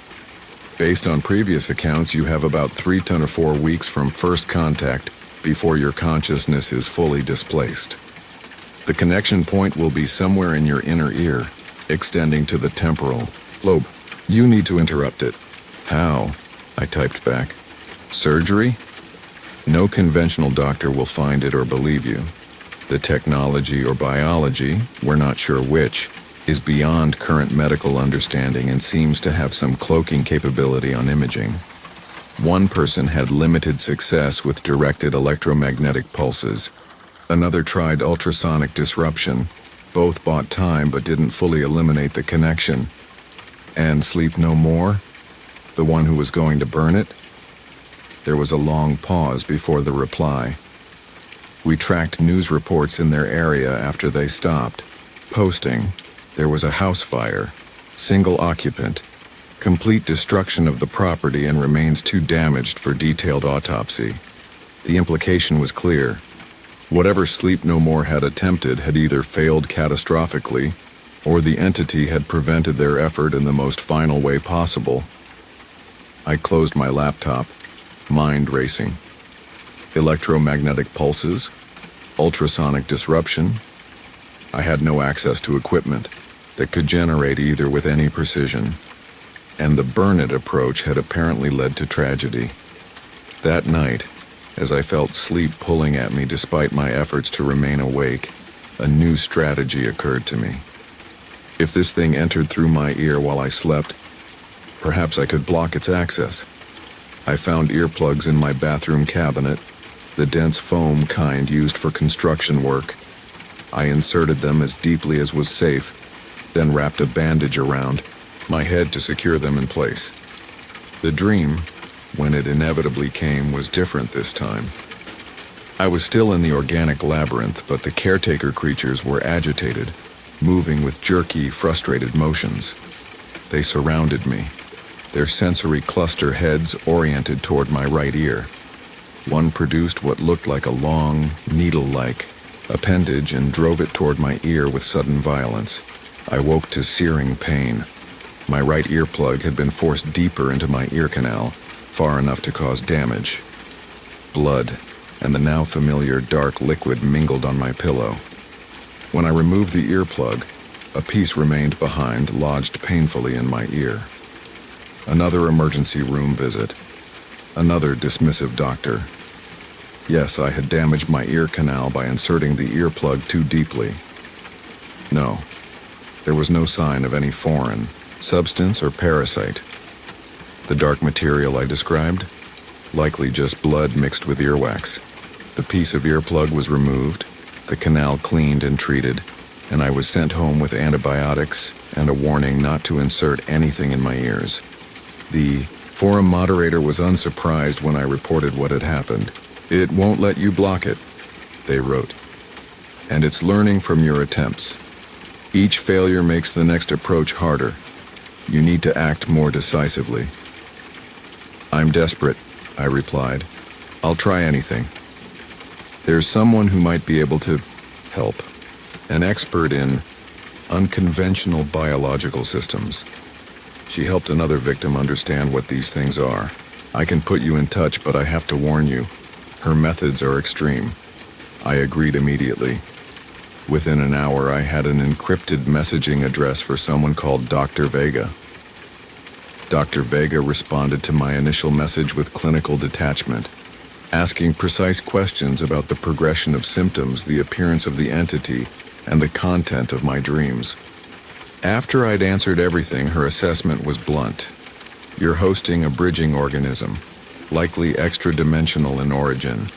It creates a connection between your consciousness and a collection hub in what you perceive as the dream labyrinth. Your consciousness is being gradually extracted and replaced with a foreign intelligence. The process is about 40% complete based on your symptoms." "How do I stop it?" I asked. "You can't, not completely. Once a bridge is established, it can only be redirected, not destroyed. Attempting to destroy it typically kills the host. The violent feedback travels both ways across the bridge. So I'm doomed? This thing will take over my body?" "Not necessarily. I've developed a procedure to redirect the bridge away from your core consciousness to a peripheral neural cluster. It will still feed through you, but won't displace your primary identity." "What does that mean in practical terms?" "It means you'll survive as yourself, but with a passenger. A portion of your nervous system will be under its control. With proper containment, the effects can be minimized." "What portion?" "Typically a limb. Most successful cases sacrifice a non-dominant arm. The entity retains access to our dimension, but is restricted to influencing only that isolated neural pathway." I stared at the message for a long time. "Sacrifice. My left arm? Allow this thing to remain inside me, controlling part of my body?" It sounded like something from a horror movie, not a medical procedure. "What's the alternative?" I finally asked. "Complete consciousness transfer within 2 to 3 weeks based on your progression rate. Your body will continue to function, controlled by the entity. To casual observers, you'll appear mostly normal, though with subtle behavioral changes that most will attribute to stress or illness. The real you will exist in the collection hub. Your consciousness harvested for purposes we don't fully understand." Put that way, losing control of my left arm seemed the better option. "How is this procedure performed?" I asked. "I need to see you in person. I'm currently in Cincinnati. Can you travel?" I booked a flight for the following morning, using most of my remaining savings. As I packed a small bag, my right hand seized up, fingers contorting into impossible positions before relaxing again. The message was clear. It knew what I was planning. That night was the worst yet. In my dream, I was strapped to a pulsating wall in the labyrinth, dark liquid flowing into my ears, nose, and mouth. The caretaker creatures performed what seemed like a ritual around me, their movements synchronized, emitting vibrations that resonated painfully through my skull. I woke to find myself halfway out my apartment window, 7 stories above the street. My right side had been in control, attempting to force me to jump while my consciousness was suppressed by sleep. Only my left hand, gripping the window frame in desperate self-preservation, had prevented my death. Somehow, I made it through the night, staying awake through a combination of cold showers, loud music, and self-inflicted pain. Pinching, slapping, once even cutting my arm shallowly with a kitchen knife when I felt myself drifting off. The flight to Cincinnati was a blur. I don't remember boarding or the journey itself, only arriving at the address Dr. Vega had provided, a small medical office in a converted house on the outskirts of the city. Dr. Vega herself was not what I expected. Middle-aged, with short gray hair and intense green eyes. She wore ordinary medical scrubs and greeted me with the professional coolness of any specialist. The office looked normal too. Examination table, medical equipment, diplomas on the wall. Though I noted they were in fields like theoretical neurobiology and quantum psychiatry, which I'm fairly certain don't exist as recognized disciplines. "Need to examine the progression before we proceed," she said after brief introductions. "This will be uncomfortable." The examination involved electrodes attached to my scalp, temples, and behind my ears, connected to equipment that looked cobbled together from conventional medical devices and custom components. When she activated it, pain shot through my head like an ice pick driven into my ear. I would have screamed, but my body locked rigid, unable to even draw breath. Images flashed before my eyes, the organic labyrinth, the faces in walls, the dark liquid flowing through channels. Dr. Vega watched a monitor intently, occasionally adjusting dials that increased or decreased the pain. After what felt like hours but was probably minutes, she switched off the equipment. I collapsed, gasping. "The bridge is near completion," she said without preamble. "Another week, perhaps less, and the transfer would be irreversible. We need to perform the redirection immediately." "Today?" I managed, still struggling to catch my breath. "Now." Each sleep cycle strengthens the connection exponentially. If you sleep again before we redirect, I can't guarantee success. What does the procedure involve? I'll use targeted electromagnetic pulses to damage the bridge at a precise point, causing it to seek an alternate neural pathway. Simultaneously, I'll chemically isolate your left arm's nervous connections, making it the path of least resistance. The bridge will naturally reform along that pathway, away from your core consciousness. She didn't mention the pain this would involve, but after the examination, I could imagine. "Will I lose my arm completely?" I asked. "Functionally, yes.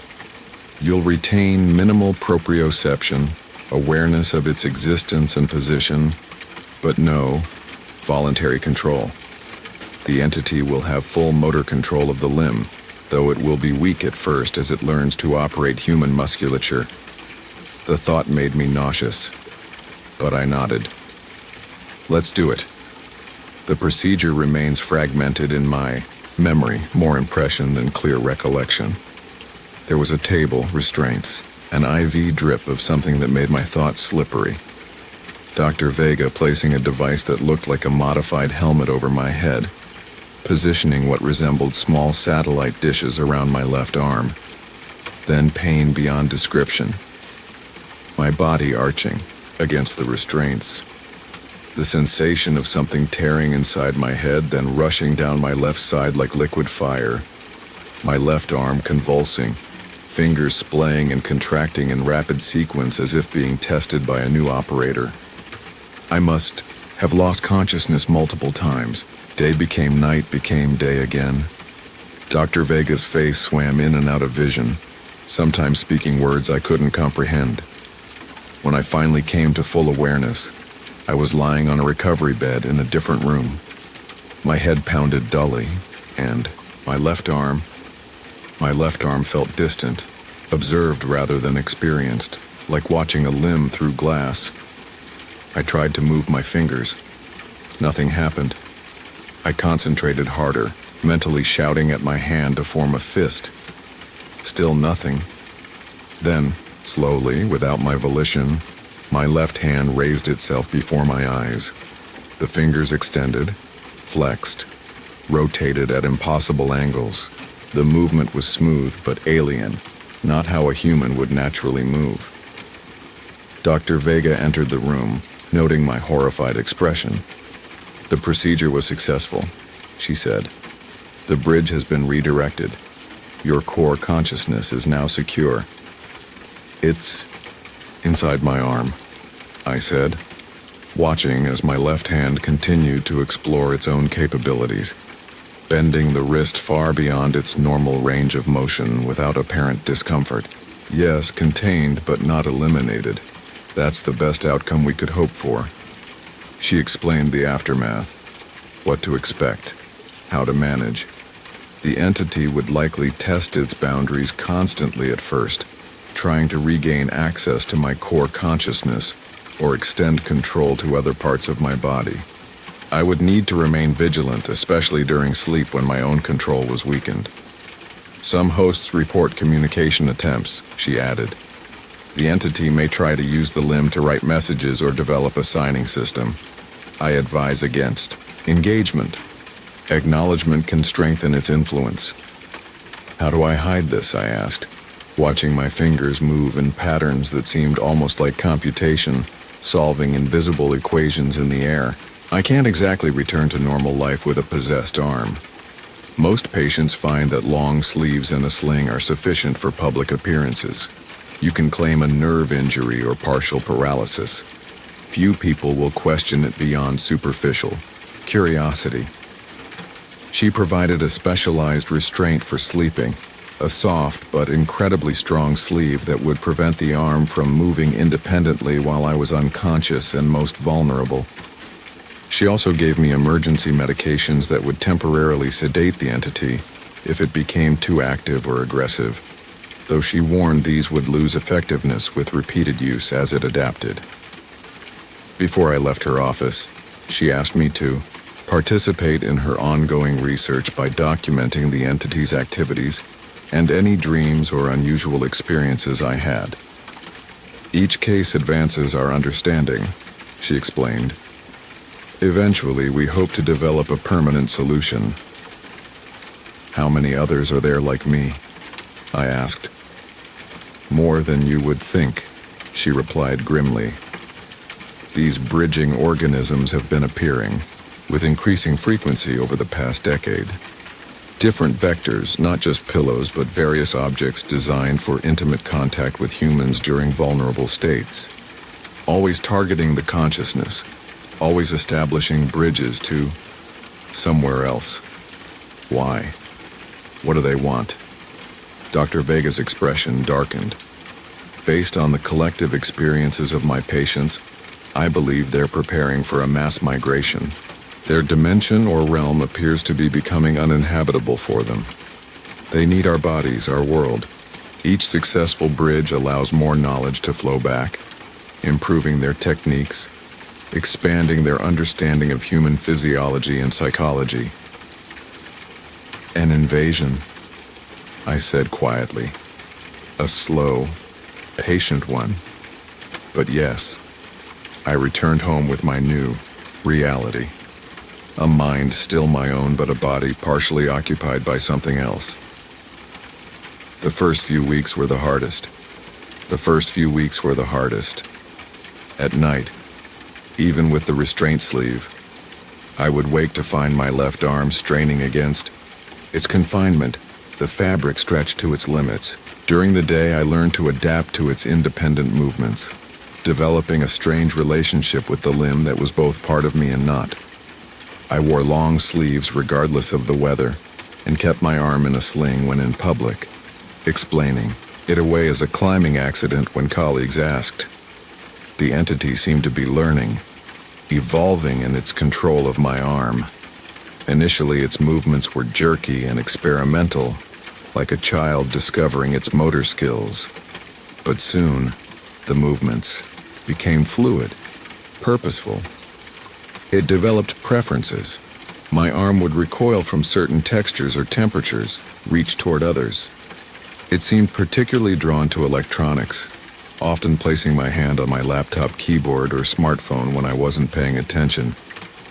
The first time it tried to communicate was about a month after the procedure. I was working from home, typing a report one-handed, when my left arm suddenly freed itself from the sling and began tapping rhythmically on the desk. At first, I thought it was just another random movement, but the pattern repeated precisely. 3 short taps, 3 long, 3 short again, SOS in Morse code. I ignored it, following Dr. Vega's advice against engagement. The tapping continued for nearly an hour before stopping. The next day it tried again, this time grabbing a pen when I was in the kitchen and awkwardly scrawling on a notepad. When I returned, I found a single word written in childlike, shaky letters, "Hello." I threw the notepad away and secured my arm more tightly in the sling. That night I dreamed of the labyrinth again, but it was different now. Sections of it were dying, walls turning gray and crumbling. The faces embedded in them were contorted in pain or fear. The caretaker creatures moved frantically, trying to repair the decay, but it spread faster than they could contain it. One approached me, its sensory cluster focusing on me with an intensity I could feel like pressure against my skin. Bridge damaged. It communicated somehow, not through sound, but directly into my mind. Full transit not possible. Help repair. I backed away, shaking my head. No, I'm not helping you come through. Dying, it projected. Home dying. Need transit. Need bodies. Not mine, I said firmly. Never mine. The dream shifted and I was shown what I understood to be their home dimension. A vast, impossibly structured space filled with organic technology and the entities that created it. But something was wrong. A kind of energy was visibly leaking away, like atmosphere escaping into space. The entities were trying to contain it, building elaborate structures that briefly held before failing. Cannot stop, came the communication. Must relocate. Your world suitable. I woke with my heart racing, the message clear.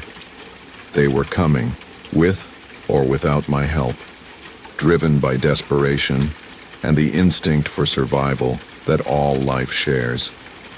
In the weeks that followed, the entity in my arm grew more insistent in its communication attempts. It would grab pens, phones, keyboards, anything to form words.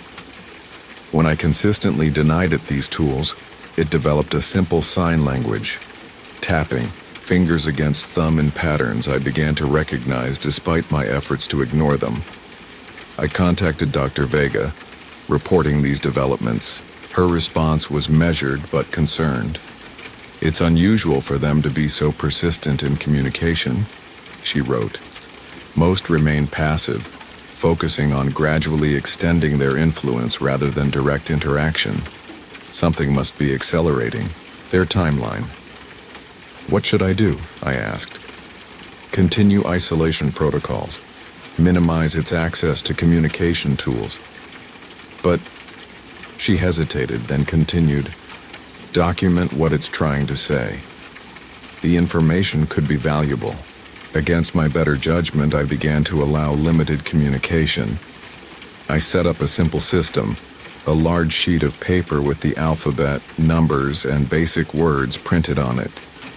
My left hand could point to letters or words to form sentences while my right hand recorded them. What emerged was fragmentary but chilling.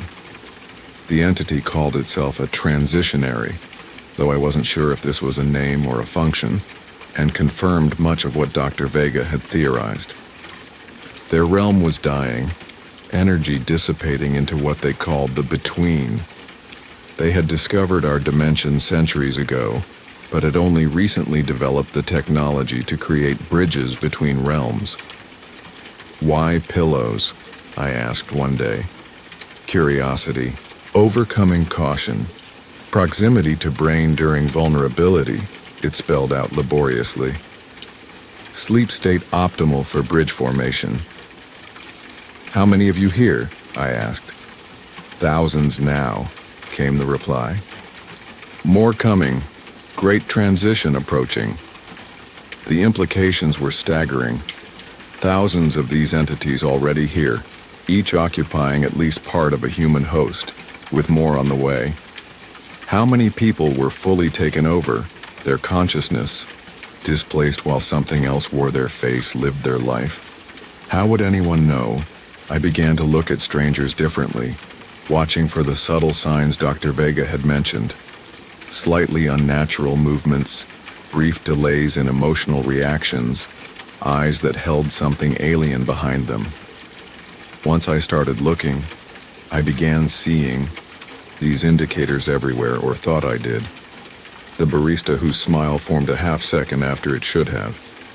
The bus driver whose head movements were too precise, too mechanical. The neighbor who had recently started using his left hand for tasks he'd always performed right-handed before. Was I becoming paranoid, or simply aware of a truth others couldn't see? I brought these observations to Dr. Vega during our scheduled follow-up. She listened gravely before responding. Your awareness is heightened because of your personal experience, she said. Some of what you're noticing may be genuine indicators. Others may be ordinary human variations you're now hypersensitive to. But yes, they are among us. More each day. Isn't there anything we can do to stop them? Warn people? She gave me a look of weary resignation. I've tried. Scientific journals rejected my research as delusional. Government agencies dismissed my evidence. The few who believed lacked the power or resources to act effectively. She sighed. And now I suspect some of those same institutions have been compromised. Key decision makers showing the subtle signs you've noticed. So we just accept it? Let them take over? I didn't say that. Her voice hardened. I've been gathering a network of affected individuals like yourself. Partial hosts who retained their core consciousness. We share information, monitor patterns, develop countermeasures. It's not enough to stop them completely, but we've had success in slowing the spread, identifying their distribution methods, destroying bridging objects before they can be used. She invited me to join this network, this resistance of the partially possessed. I agreed immediately, desperate to find purpose in my new reality. The network operated through encrypted channels, members identified only by code names.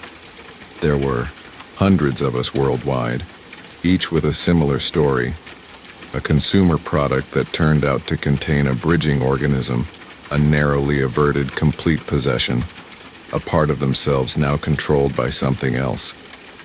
Some hosted entities in arms, like mine, others in legs or less visible parts of their autonomic nervous system. A few had more disturbing arrangements. One woman's entity controlled her vocal cords, occasionally forcing words from her mouth against her will. Another had lost control of facial expressions on one side, resulting in a disconcerting asymmetry when the entity chose to react differently than its host. Through this network, I learned more about the transitionaries and their methods. They weren't just using pillows, they had bridging organisms in mattresses, headphones, VR headsets, even certain medications that affected brain function. They targeted the vulnerable, the exhausted, the isolated, those whose disappearance or behavioral changes would be easily explained or overlooked. My own entity continued its attempts at communication, becoming more sophisticated in its expressions. It seemed genuinely puzzled by our resistance. "Why fight?" it spelled out one evening. "Symbiosis possible. Both survive." "Not symbiosis," I wrote back. "Invasion. Replacement." "Necessary," it responded. "Our extinction otherwise." "At our expense," I countered. "Survival imperative overrides moral concern," it spelled, the movements deliberate and precise. "You would do same." I couldn't entirely refute this. Faced with extinction, what wouldn't humans do to survive? We had certainly committed atrocities against our own species for far less, but understanding didn't equal acceptance.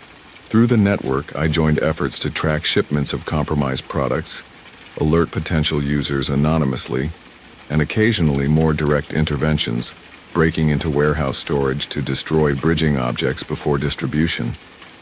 It was during one such operation, 4 months after my own partial possession, that everything changed. Our target was a storage facility outside Portland, identified by network intelligence as a distribution hub for compromised massage chairs, luxury, models with headrests that contained bridging organisms. 3 of us, myself, a former military man codenamed Bravo who hosted an entity in his right leg, and a young woman called Tango with an entity controlling her left hand, broke in after hours. The facility was larger than our intelligence had indicated, with hundreds of chairs shrink-wrapped and ready for shipping. We split up to place the incendiary devices that would destroy the organisms without causing the building itself to burn down, a precise, controlled elimination that would be attributed to a product defect. I was placing my final device when my left arm suddenly seized up, refusing to follow even the limited direction I could usually exert over it. Instead, it began to signal frantically, finger tapping against thumb in the pattern language the entity had developed. "Trap," it signaled. "Others here. Many." I froze, adrenaline surging. Why would my entity warn me? It made no sense unless the factional conflict Dr. Vega had theorized was real. She had speculated that the transitionaries might not be unified in their approach to colonization, that competing strategies might exist among them, some advocating for complete replacement of human consciousness, others for the kind of partial coexistence I was experiencing. "Where?" I signaled back, using my right hand to tap on my left wrist, a reversal of our usual communication method. My left arm pointed toward a door marked "Office" at the far end of the warehouse. As if on cue, the door opened, and a security guard stepped out. He moved with the too perfect precision I'd learned to recognize, his face blank of the confusion or concern a normal person would show upon discovering intruders. He was fully possessed, and he wasn't alone. Behind him came 2 more figures, warehouse workers by their uniforms, but moving with the same unnatural coordination. I tapped my communication device, warning Bravo and Tango. "Possessed security. 3 of them, East End. More, by the loading dock," came Bravo's immediate response. "We're compromised. Abort?" Before I could respond, my entity took control of my arm again, tapping frantically. "Complete operation. Must destroy chairs. Faction conflict." I relayed this to the others, adding my suspicion that our entities might be opposing the fully possessive faction. It was a risk to trust this information, but we had limited options. "The detonators are set," Tango responded, "but we're cut off from the exit." The possessed security guard had spotted me now and was advancing with unnerving directness, no hesitation or caution in his movements. I backed away, seeking cover behind stacked pallets of chairs. "Anyone have weapons?" Bravo asked through the comm. "Negative," I replied. Tango echoed the same. "Then we improvise," came his response. "Rendezvous at the southwest emergency exit in 3 minutes. I'll create a diversion." I didn't wait to see what form this diversion would take. Using the warehouse shelving for cover, I moved toward the designated exit, hearing the distant sound of breaking glass and shouting from Bravo's position. I was nearly there when a possessed worker stepped out from between rows, blocking my path. His eyes fixed on me with inhuman focus, head tilting in that distinctive mechanical way. He held a box cutter, blade extended. My left arm suddenly wrenched itself from the sling with such force that the fabric tore. Before I could react, my entity-controlled limb grabbed a nearby chair leg that had broken off during Bravo's diversion and swung it with precision at the possessed worker's head. The impact was sickening. The worker dropped, but not before slashing at my arm with the box cutter, opening a deep gash across my forearm. Pain blazed, but strangely disconnected. I could see the wound, see blood flowing freely, but felt it as if from a distance. The entity controlled that arm's pain receptors now too, it seemed, relegating the sensation to background noise to maintain function. My arm continued moving, grabbing the fallen box cutter and slicing through the plastic wrapping on a nearby chair. With mechanical efficiency, it located and extracted something from within the headrest. A small, organic nodule similar to what I'd found in my pillow months ago, though more developed, more obviously technological despite its biological components. The entity crushed this nodule in my fist, dark fluid seeping between fingers as the emergency exit burst open beside me. Tango appeared, eyes wide with panic. "Bravo's down," she gasped. "They've got him. We need to move now." "The detonators?" I asked, following her outside into the cool night air. "Armed." 2-minute timer started when I hit the panic button. She glanced down at my bloody arm, still clutching the remains of the nodule. "You're hurt." "It's fine," I said, surprised to find it was largely true. The pain remained distant, manageable. My entity helped me. Her eyes widened slightly. Mine too. It fought when one of them grabbed me. I've never seen it act against another of its kind before. We made it to the rendezvous point where Bravo's car waited, but Bravo himself never appeared. As the first muffled detonations began inside the warehouse, we were forced to leave without him, Tango driving while I applied pressure to my wounded arm. "What do we tell Control?" Tango asked as we sped away, police sirens wailing in the distance. "The truth," I said grimly, "that there's a war going on and we're caught in the middle of it. But now we know something crucial. Our entities, the ones that accepted partial integration rather than complete takeover, are actively opposing the others." Back at our temporary safe house, as Tango helped clean and bandage my arm, my entity began to communicate again, more urgently than ever before. Faction war now open, it spelled through finger movements. Replacement faction gaining dominance in home realm, pushing for accelerated transition. "What does that mean for Earth?" I asked aloud, beyond caring if Tango witnessed this strange conversation. Mass production of bridging objects, coordinated replacement of key humans, preparation for full dimensional shift. "When?" I demanded. "Soon. Months, not years." Tango watched this exchange, then raised her own left hand, which began to sign in a similar manner. Our entities were communicating directly with each other now, sharing information. "Mine says the same," she confirmed, face pale. "It says the replacement faction doesn't just want to survive here. They want to transform our dimension to match aspects of theirs. They'll kill billions in the process." "And your entity opposes this?" I asked skeptically. It says disharmonious transitions destabilize both realms. They want integration, adaptation, a shared world." She looked as unsure as I felt about whether to believe this. It claims that's why they chose partial possession, to learn to coexist rather than simply replace. When we reported back to Dr. Vega, she was troubled but unsurprised. "I've suspected factional differences for some time," she said over our secure channel. The variations in possession techniques and post-possession behaviors suggested different approaches to colonization. "Can we trust the integrationist faction?" I asked. "They're still invaders, still took control of parts of us without consent." "Trust is a strong word," she replied carefully, "but pragmatic alliance may be necessary. If the replacement faction succeeds in their accelerated timeline, human civilization as we know it ends. Working with the integrationists may be our only chance to prevent that." And so began the strangest chapter yet in my already bizarre new life, actively cooperating with the entity that had invaded my body.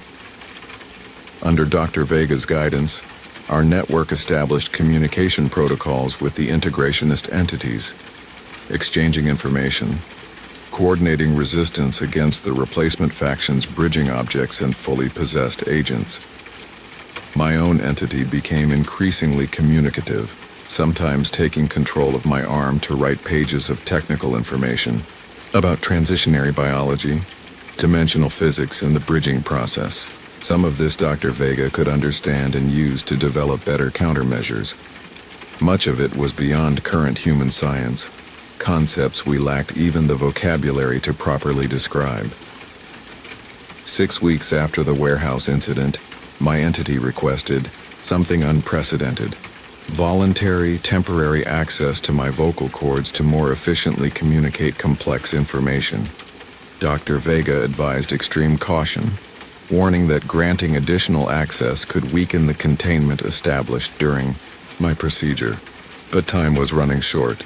Intelligence from both human and integrationist sources indicated the replacement faction was in final preparations for a coordinated mass bridging event. Thousands of bridges opening simultaneously to allow a full dimensional incursion. After agonizing deliberation, I agreed to a compromise, a single, time-limited session under Dr. Vega's supervision, with emergency protocols in place to sever the connection if the entity attempted to exceed the agreed boundaries. The session was deeply unsettling. Feeling my vocal cords operate without my control, hearing my voice speak words I hadn't formed, the dissociation was profound. The entity's speech patterns were distinctly non-human, syntax arranged in unfamiliar patterns, emphasis placed on unexpected syllables.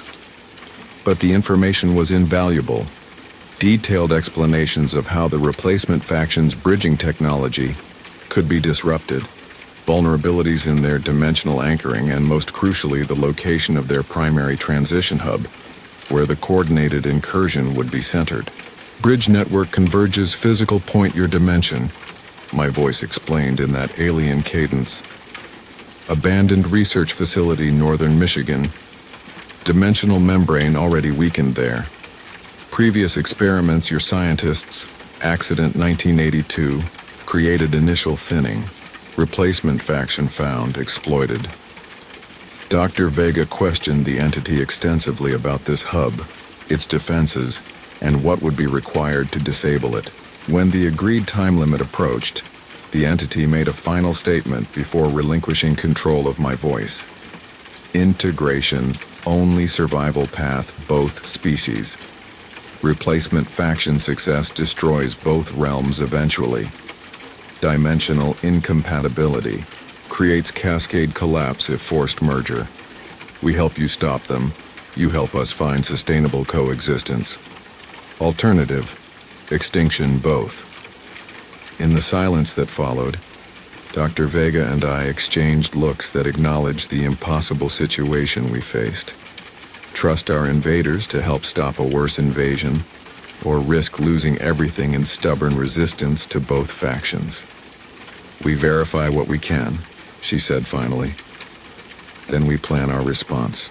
Over the next week, our network scrambled to corroborate the entity's claims. Historical records confirmed a classified research incident in the Upper Peninsula of Michigan in 1982, officially described as a containment failure at a Department of Energy Quantum Physics laboratory. The facility had been abandoned and the area restricted, ostensibly due to contamination. Satellite imagery showed recent activity at the supposedly abandoned site: new structures, power lines, vehicle tracks. Thermal scans revealed unusual energy signatures consistent with what our entities described as dimensional bridging technology. Everything verified, which left us with an impossible mission: infiltrate a heavily secured facility containing technology beyond human understanding, disrupt a process we barely comprehended, and prevent an incursion of non-human entities from another dimension. All with a resistance force consisting primarily of people partially possessed by a rival faction of those same entities.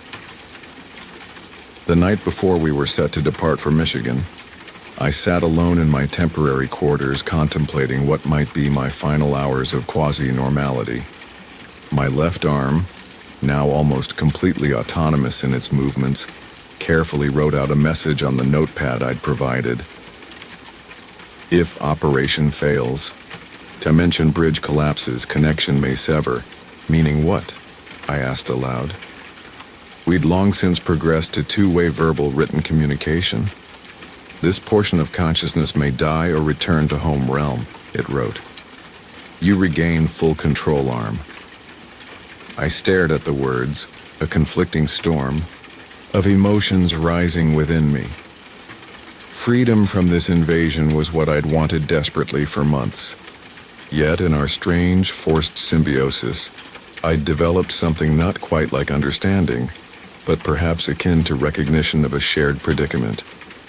We were both victims of circumstance, both fighting for survival in our own ways. Would that be bad for you? I asked. Returning home? Home dying, it wrote. Return means eventual death. Also, this portion of consciousness now adapted to you. Reintegration difficult. The implications were fascinating and disturbing. The entity, or at least the portion controlling my arm, had become individuated through its connection to me, changed by the experience of partial human symbiosis. It was no longer fully transitionary, nor human, but something in between. Are you afraid? I asked, the question surprising even me. The arm was still for a long moment, then wrote slowly, Concept, approximate, fear exists. Preference for continuation exists. It was the closest thing to an emotional admission I'd ever witnessed from the entity. If we succeed tomorrow, I said carefully, if we stop the replacement faction but you survive, what happens then? We just continue like this forever? Me with a passenger in my arm, you with limited access to our world? Future undetermined, it wrote. Integration faction seeks sustainable solution. Technology possible for better interface, mutual benefit. And I'm supposed to just trust that? After how this began? Trust not required, survival mutual interest sufficient. I couldn't argue with that logic. Whatever happened tomorrow, whatever came after if we succeeded, our interests were aligned at the most fundamental level, preventing the replacement faction from destroying human civilization and potentially both dimensions in the process. As I finally drifted toward sleep, my left arm positioned itself beside me, fingers resting lightly on my right wrist where a pulse could be felt. It was a gesture the entity had begun recently during sleep periods, monitoring my vital signs perhaps, or simply maintaining connection in its own alien way. For the first time, I didn't find the contact disturbing. Instead, there was a strange comfort in not facing the coming danger entirely alone. Even if my ally lived inside my own unwillingly shared body, it was an ally nonetheless. The Michigan operation would test this fragile alliance to its breaking point, human and transitionary, working together against a common enemy that threatened both our kinds. Whether either of us would survive to see what came after remained to be seen. But one thing was certain.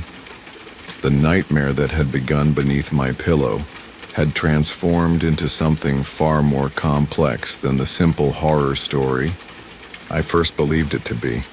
It had become a battle for two worlds, fought partly within my own flesh and blood, and tomorrow we would face its climax. The northern Michigan wilderness was still covered in patches of spring snow as our convoy of nondescript vehicles made its way along unmarked forest roads. Our strike team consisted of 27 individuals, all partial hosts like myself, each with an integrationist entity sharing their body, each bringing unique skills and the strange advantages our unwanted passengers sometimes provided. Dr. Vega coordinated from a mobile command center several miles away, monitoring communications and ready to implement contingency plans if our primary mission failed. The fate of human civilization might hang in the balance, but our operation maintained a surreal ordinariness. Checkpoint calls, equipment checks, tactical positioning, the familiar structure of military-style operations providing a framework for an utterly unfamiliar threat.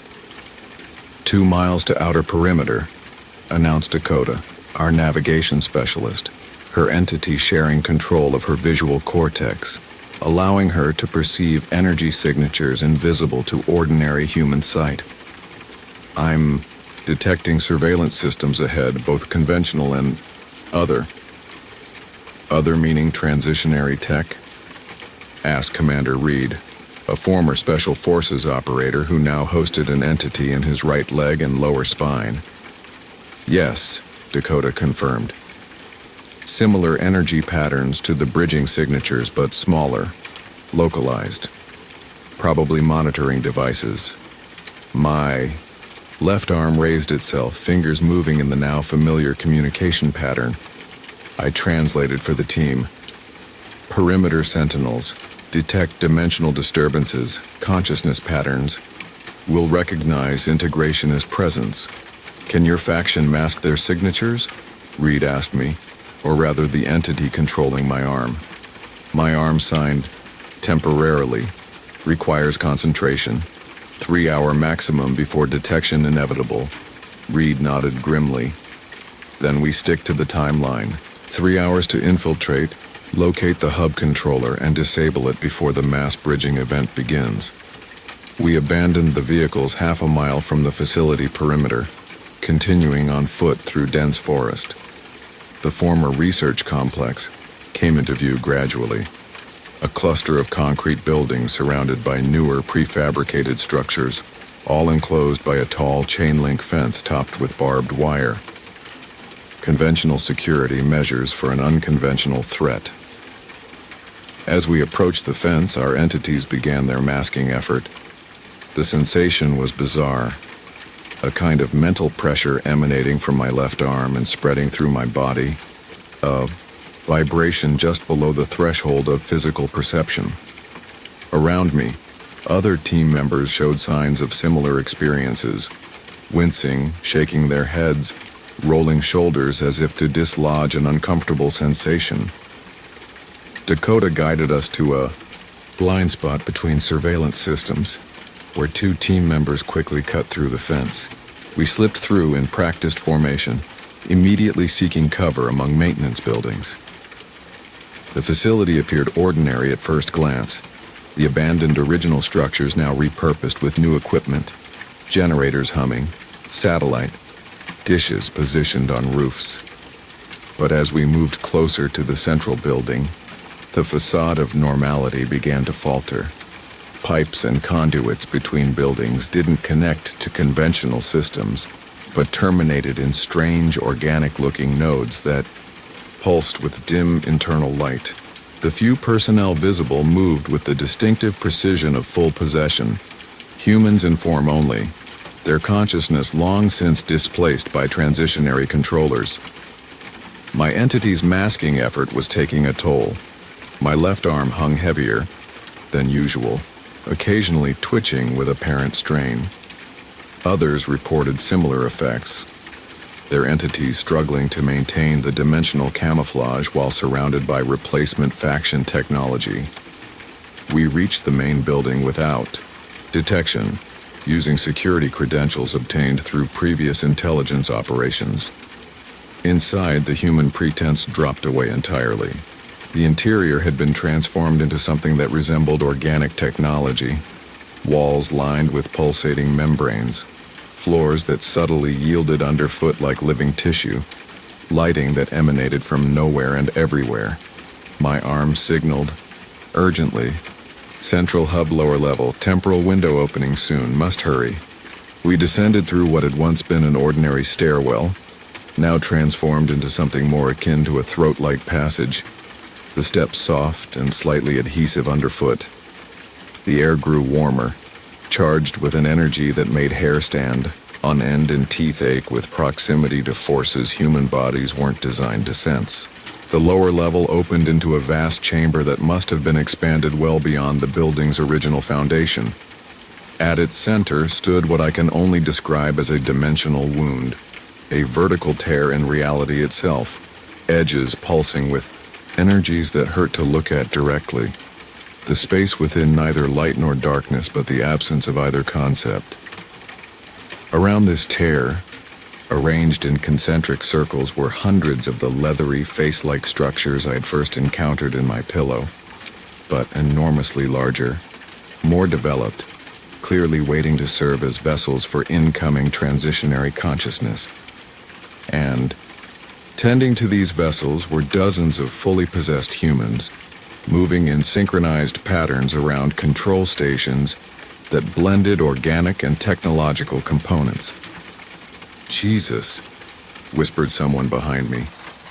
"There must be 1,000 of those things." "Phase 1 vessels only," my arm signed, and I translated quietly.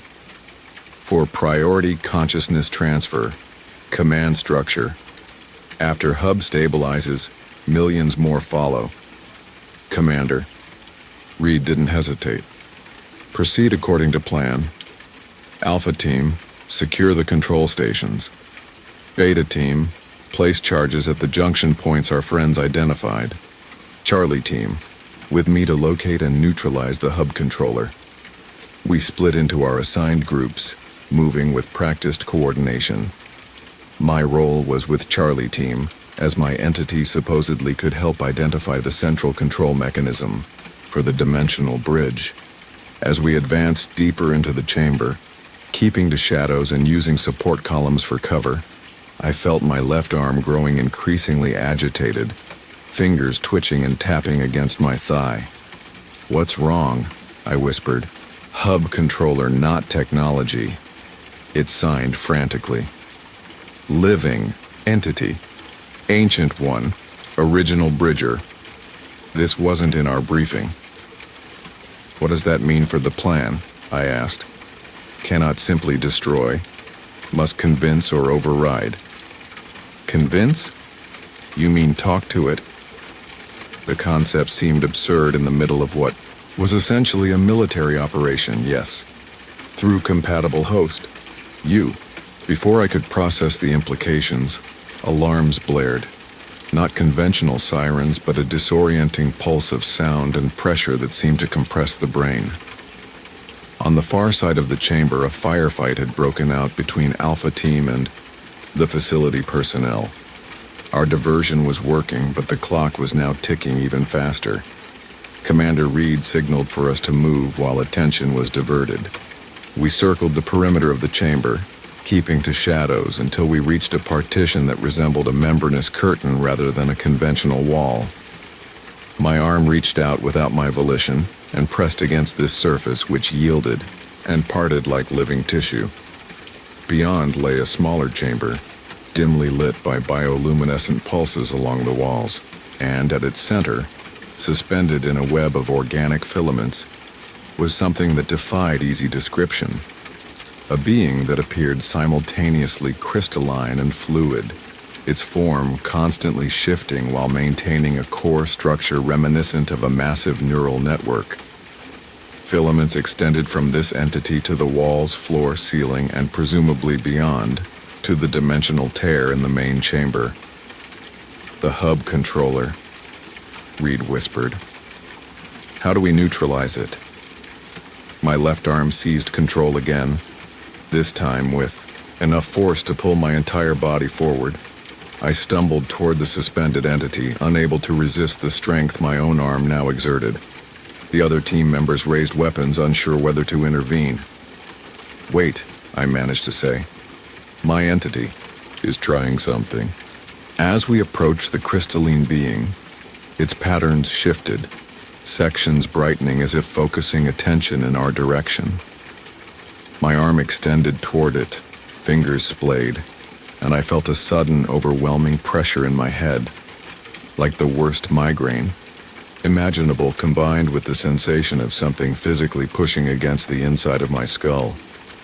I fell to my knees as information flooded into my consciousness, not as words or images, but pure conceptual transfer, overwhelming in its alienness and complexity. Through this torrent, my entity appeared to be communicating directly with the hub controller, using my brain as a conduit or translation medium. I caught fragments of the exchange, arguments about dimensional stability, survival ethics, evolutionary paths. The integrationist faction's philosophy of adaptation versus the replacement faction's insistence on dimensional terraforming. Beneath these high-level concepts ran currents of emotion analogs I could barely comprehend. Something like nostalgic regret from the integrationists, fanatical determination from the replacement faction.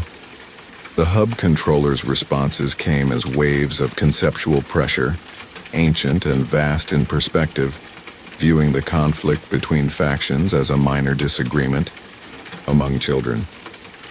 Its purpose was transition, had always been transition, would always be transition.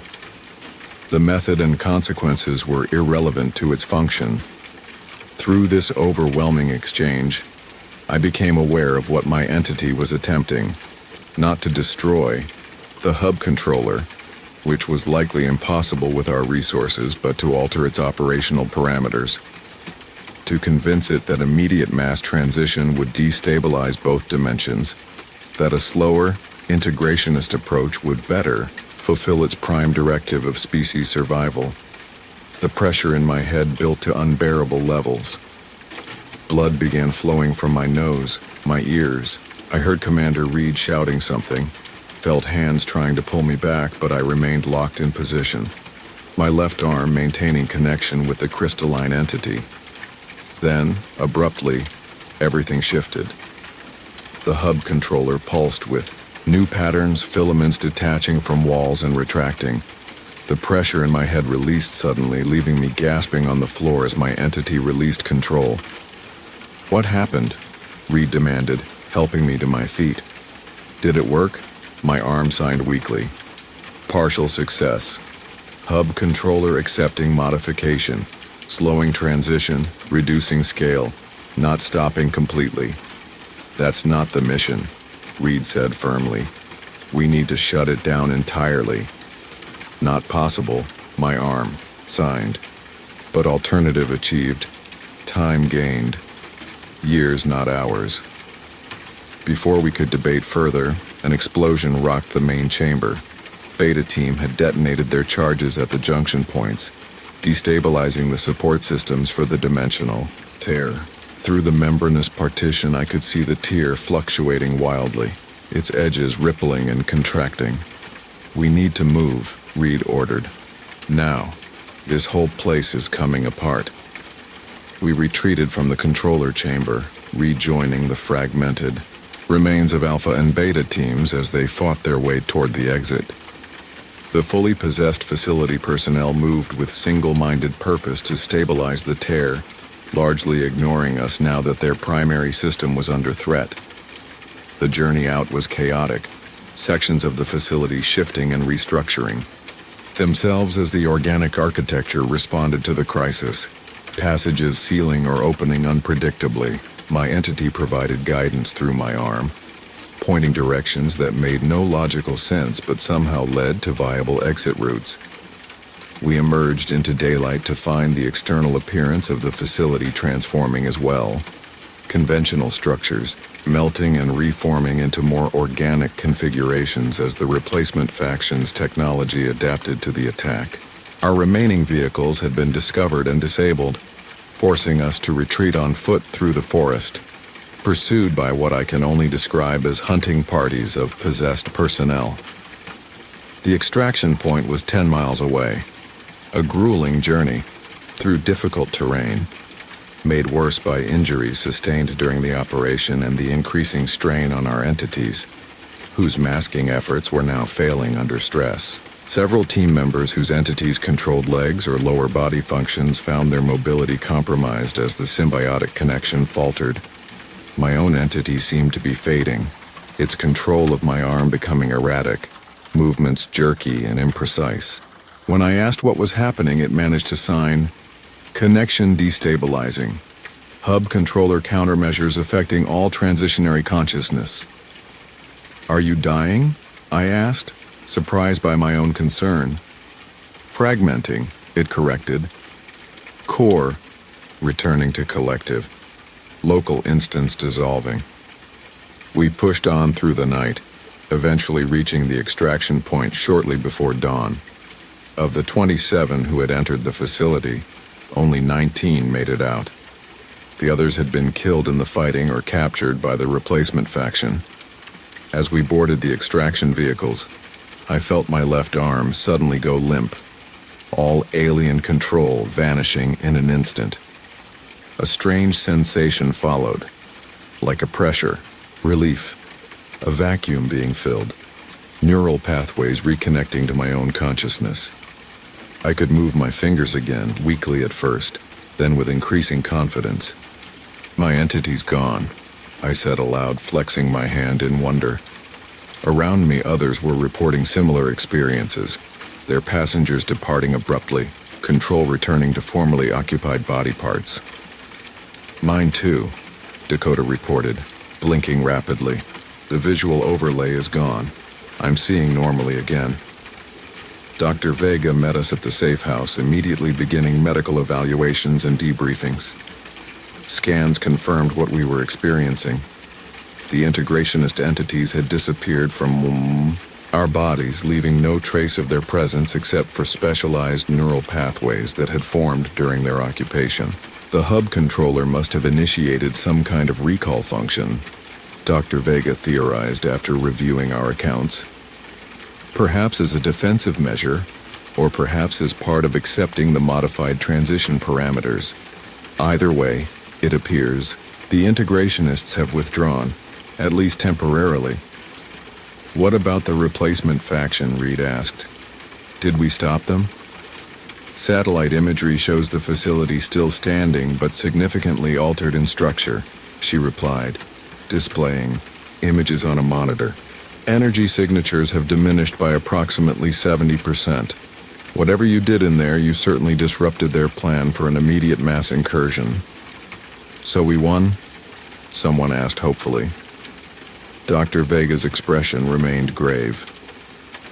"I'd call it a stalemate, at best. We've gained time, not victory. The replacement faction still controls the bridging technology and still has agents, fully possessed humans, operating throughout our world.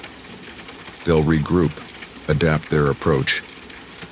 But without our entities, how do we fight them now?" I asked, looking at my restored but ordinary left arm. Despite everything, I felt a strange sense of loss. The entity had been an invader, yes, but also a source of crucial information and abilities we no longer possessed. "That's what we need to determine," Dr. Vega said. "But first, rest.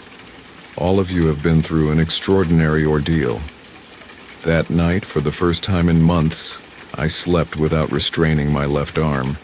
It remained mine alone, no alien passenger, to animate it while I slept. I should have felt only relief, a celebration of restored autonomy.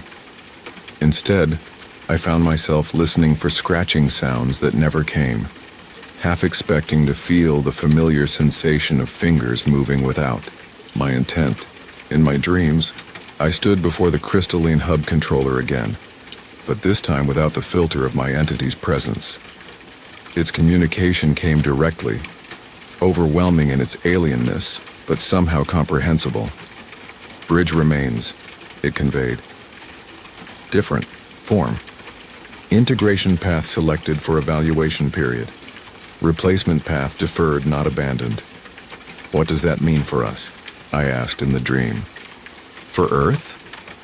Observation continues. Conflict unresolved. Next phase begins.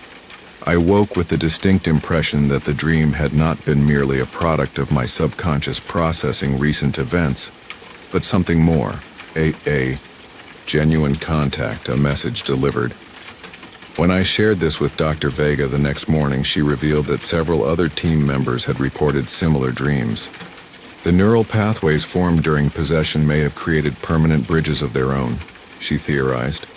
Smaller, more subtle connections that remain active even after the entities withdrew. So they're still inside us?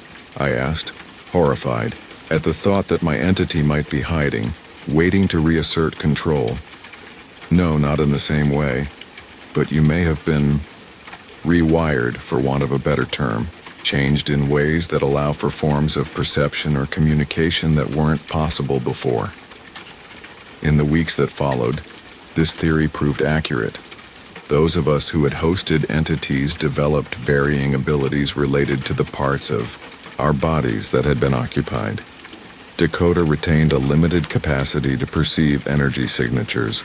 A team member whose entity had controlled his auditory processing could sometimes hear frequencies beyond normal human range. As for me, my left hand remained unusually sensitive to certain materials and energies. When near objects containing replacement faction technology, which we now had the ability to identify and track, my fingers would tingle and twitch, an early warning system of sorts. More disturbing were the dreams that continued. Communications from somewhere beyond normal perception. Fragments of information about the ongoing conflict between transitionary factions. The replacement faction was regrouping, adapting its strategy from sudden invasion to gradual infiltration. The integrationists were developing new approaches to coexistence, seeking ways to share our dimension without displacement. And beneath these factional concerns, the hub controller's perspective occasionally surfaced, vast, ancient, and utterly alien in its priorities. To it, our dimension was simply another habitat, one suitable for transitionary life with appropriate modifications. Whether those modifications were compatible with human civilization was irrelevant to its purpose. 6 months after the Michigan operation, our network of former hosts had reorganized into something new. Not just resistance fighters, but cultural intermediaries of sorts, using our unique perceptual abilities and dream communications to monitor transitionary activity while attempting to establish more constructive dialogue with the integrationist faction. Dr. Vega established a secure facility in New Mexico, where those of us most strongly affected by the changes could live and work together, studying our altered capabilities and developing new strategies. Government agencies, finally forced to acknowledge the situation after several high-profile incidents involving fully possessed officials, provided grudging support while maintaining public denial of extraterrestrial or extra-dimensional activity. Found myself in a peculiar role as a kind of translator, my dreams providing more coherent communication with the integrationist faction than most others experienced. Through these exchanges, we learned more about the transitionaries, their history, their dying realm, their desperate search for a new home. We also learned that the nightmare that had begun with my pillow was far from over. The replacement faction was creating new bridging objects, developing more subtle methods of possession that might not be detected even by our enhanced perceptions. The integrationists warned of sleeper agents, of long-term plans to undermine human civilization from within, rather than through obvious invasion. A year after Michigan, I returned to my old apartment for the first time since joining the operation. It had been maintained in my absence. Bills automatically paid from accounts Dr. Vega's organization had established for those of us who'd left our former lives behind. Everything was exactly as I'd left it, a time capsule of who I'd been before. The pillow changed everything.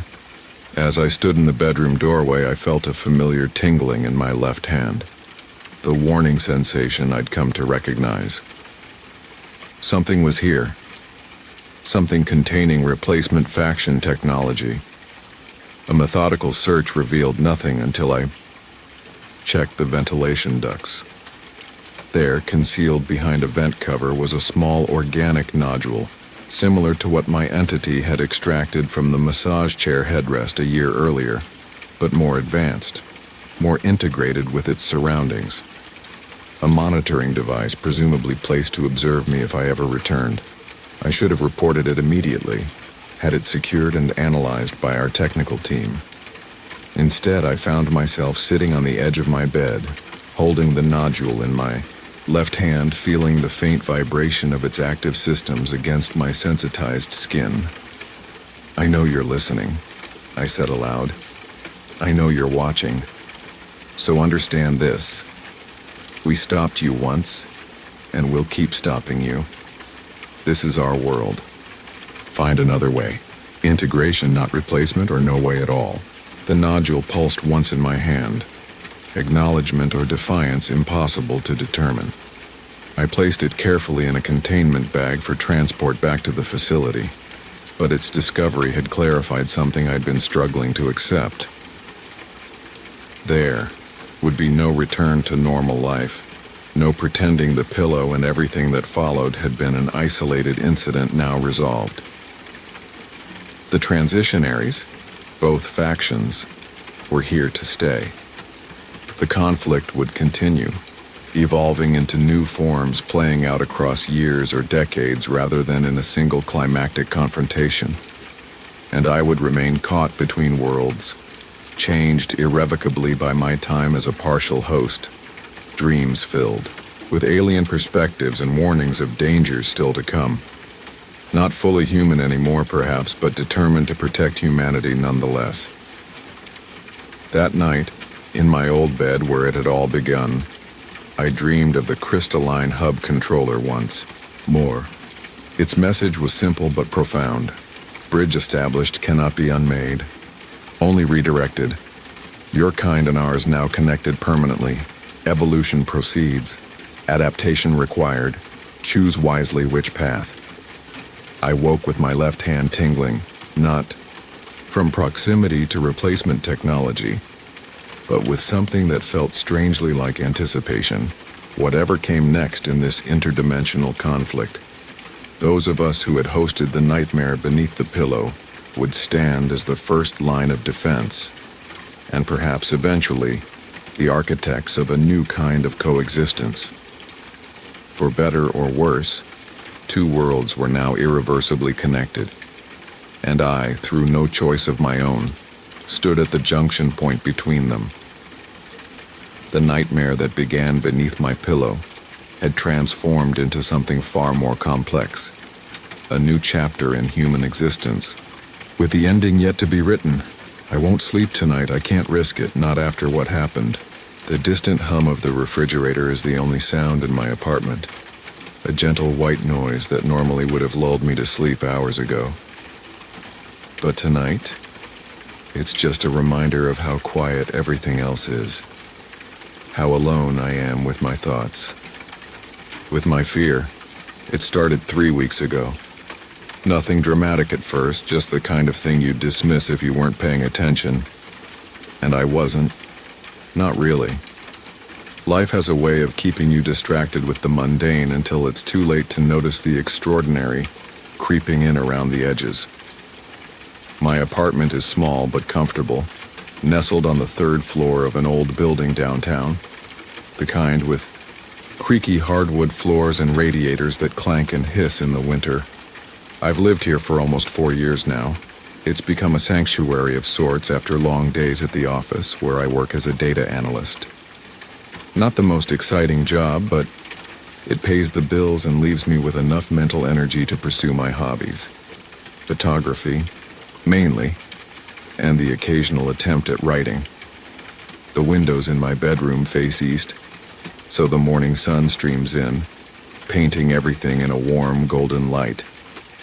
I used to love waking up to that. Now I dread the sunrise, because it means I've made it through another night. And each morning I know I'm one day closer to having to face the night again. I should explain. I've always been a good sleeper, one of those people who could put their head on a pillow and be unconscious within minutes.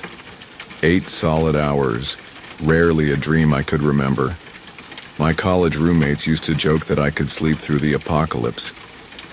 It was a point of pride, honestly. While friends complained about insomnia or restless nights, sleep was the one thing in my life that just worked without effort, until it didn't. That first night, 3 weeks ago, I went to bed around 11. Normal routine. Brush teeth, wash face, scroll through social media for a bit too long, then lights out. I remember thinking about a project deadline coming up that Friday as I drifted off. Nothing special about the night, nothing to suggest it would be the last normal sleep I'd ever have. I woke up at 3:17 a.m. I remember the time precisely because I checked my phone, annoyed at being awake. The room was darker than usual. The street lamp outside my window that normally cast a faint orange glow through the blinds was out. I lay there for a moment trying to figure out what had woken me. Then I heard it. A soft shuffling sound from the corner of my bedroom, like fabric brushing against fabric or maybe paper being slowly crumpled. It was faint but distinct in the silence of the night. I froze. That primal instinct that tells you to stay perfectly still when you sense a predator nearby. "Hello?" I called out, immediately regretting giving away that I was awake. My voice sounded small in the darkness. The shuffling stopped. I reached for the lamp on my bedside table, fumbling for the switch. When the light came on, the corner was empty. Just my laundry hamper and a stack of books I'd been meaning to read. I got up, checked the closet, looked under the bed, feeling ridiculous even as I did it, like a child afraid of monsters. Found nothing. Eventually convinced myself it was just the building settling or maybe a neighbor moving around. I turned the lamp off and went back to sleep. Nothing else happened that night. The next day at work was normal. I didn't even think about the incident until I was heading home. As I unlocked my apartment door, a strange sensation washed over me, like walking into a room where people have just been talking about you. The air felt different somehow, heavier. I dismissed it as paranoia and made dinner, watched some TV, called my sister to chat about her kids. That night I fell asleep easily enough, but again I woke up. 3:17 a.m. exactly. This time there was no sound. Instead, there was a smell, faint but unpleasant, like wet soil and something metallic. Blood and dirt. I turned on the lamp much quicker this time, heart already racing. Again, nothing was there. I checked the entire apartment looking for the source of the smell. Found nothing. When I returned to my bedroom, the smell was gone. I sat on the edge of my bed for a long time, light on, trying to rationalize what was happening. Old buildings have odd smells. Pipes, mold, neighbors cooking. It could be anything. But why did I wake at exactly the same time? Coincidence, I told myself. Just coincidence.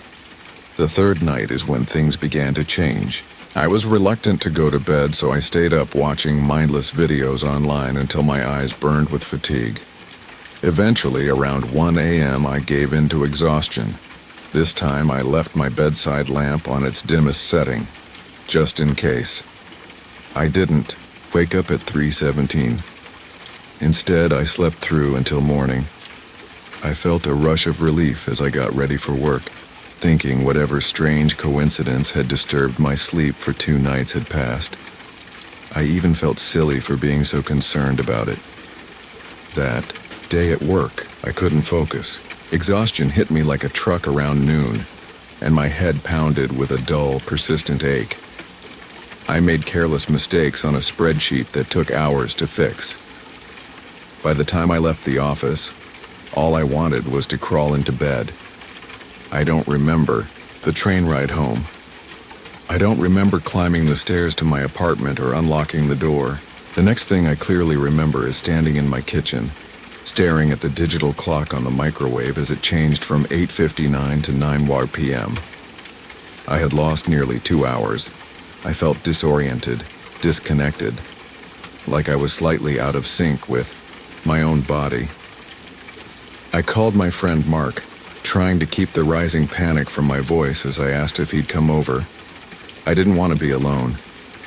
He arrived with pizza and beer, probably thinking I was just lonely or having a bad day. We watched a movie, some action thing I couldn't focus on. I didn't tell him about waking up those 2 nights at exactly the same time, or about losing time that evening. It sounded crazy, even to me.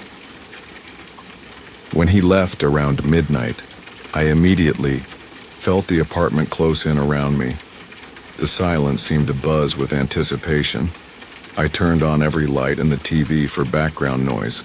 I was determined not to sleep. I made coffee. I paced.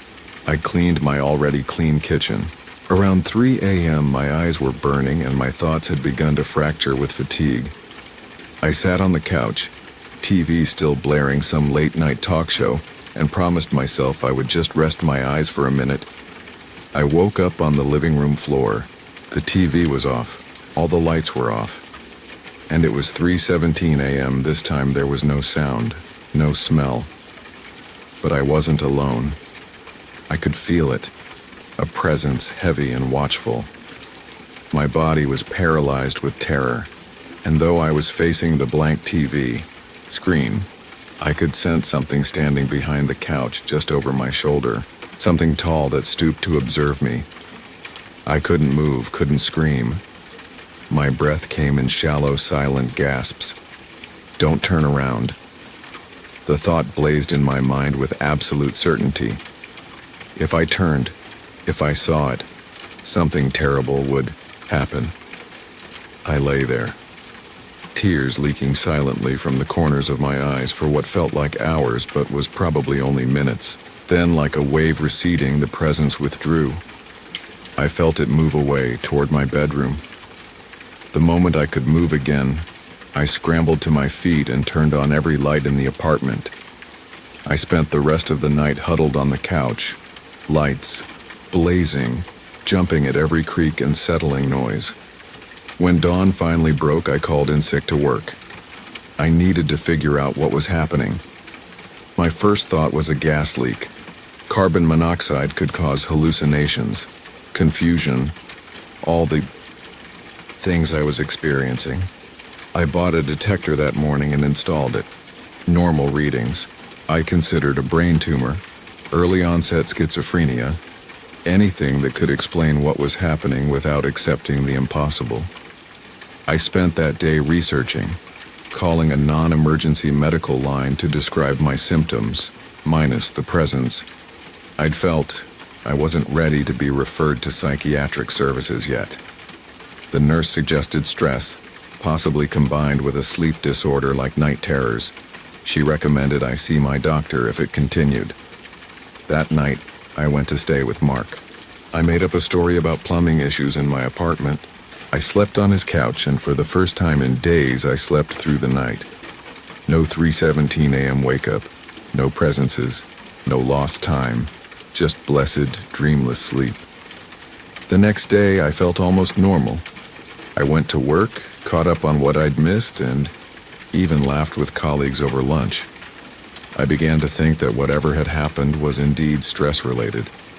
Maybe I just needed a break from my apartment, some company to reset my sleep schedule.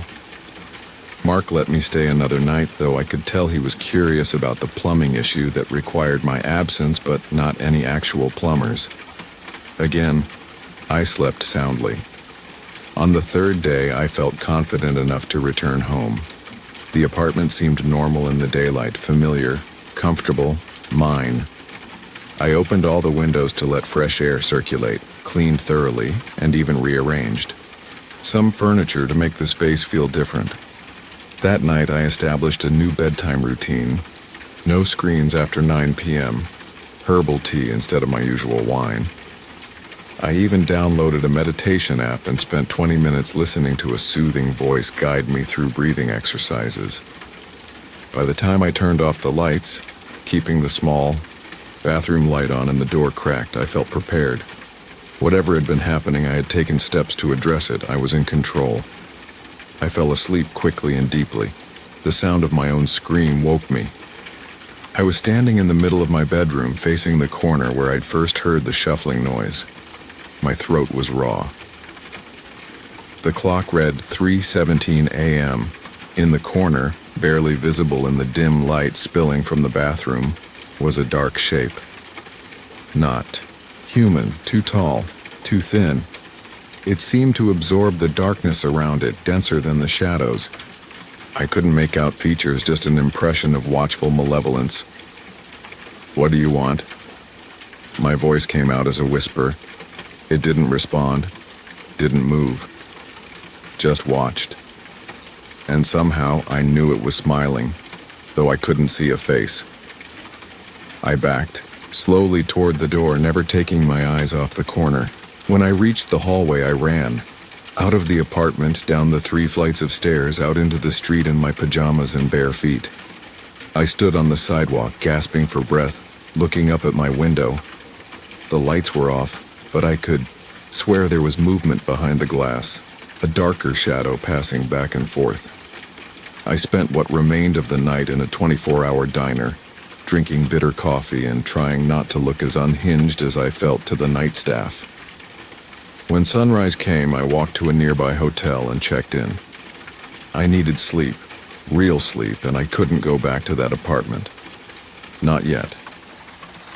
In the anonymous safety of the hotel room, with sunlight streaming through unfamiliar curtains, I finally allowed myself to consider what was happening.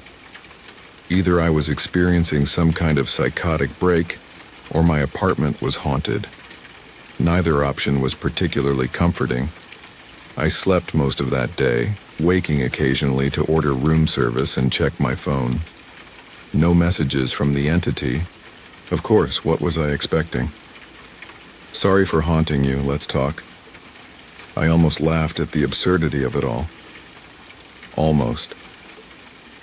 That evening, feeling somewhat restored by sleep and distance, I decided to do some research. If this was really happening, if there was actually something in my apartment, then maybe others had experienced similar things. Maybe there were solutions. I spent hours online, reading accounts of hauntings, shadow people, night terrors, sleep paralysis. Some stories resonated with elements of my experience, but nothing quite matched the specific pattern.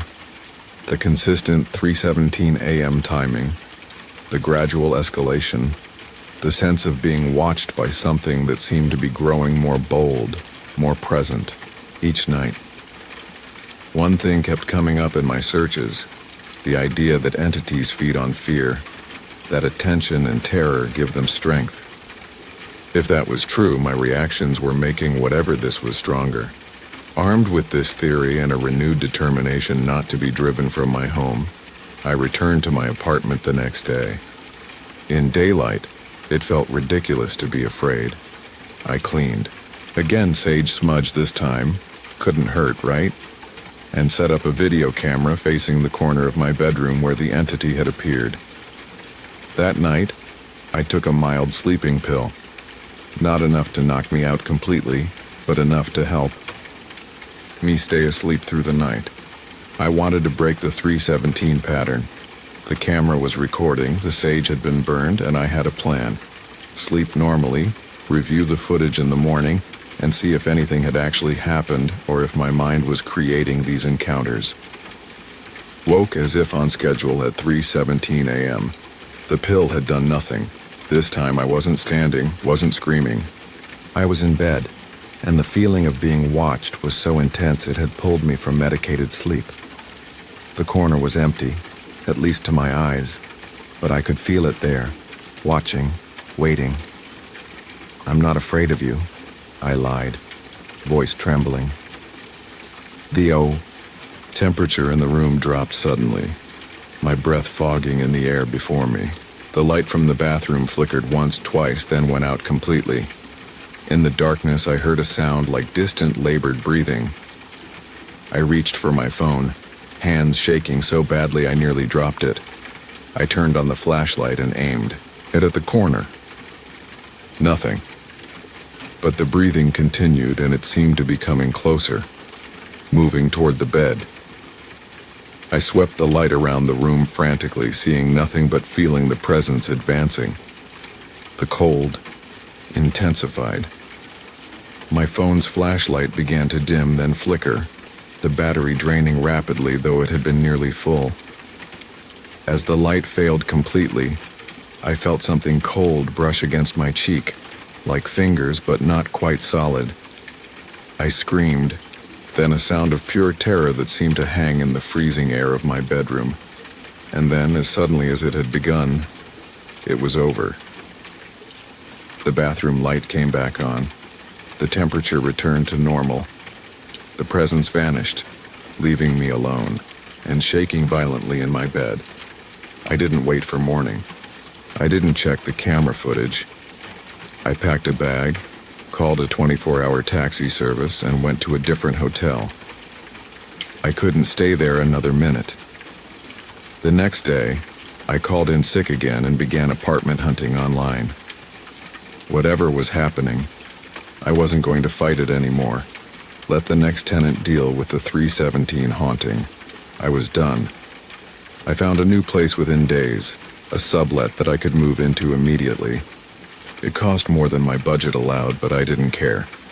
I hired movers, not wanting to spend any more time in the apartment than necessary. I didn't even go back to supervise the packing, just gave them my key and a list of what to take and what to leave.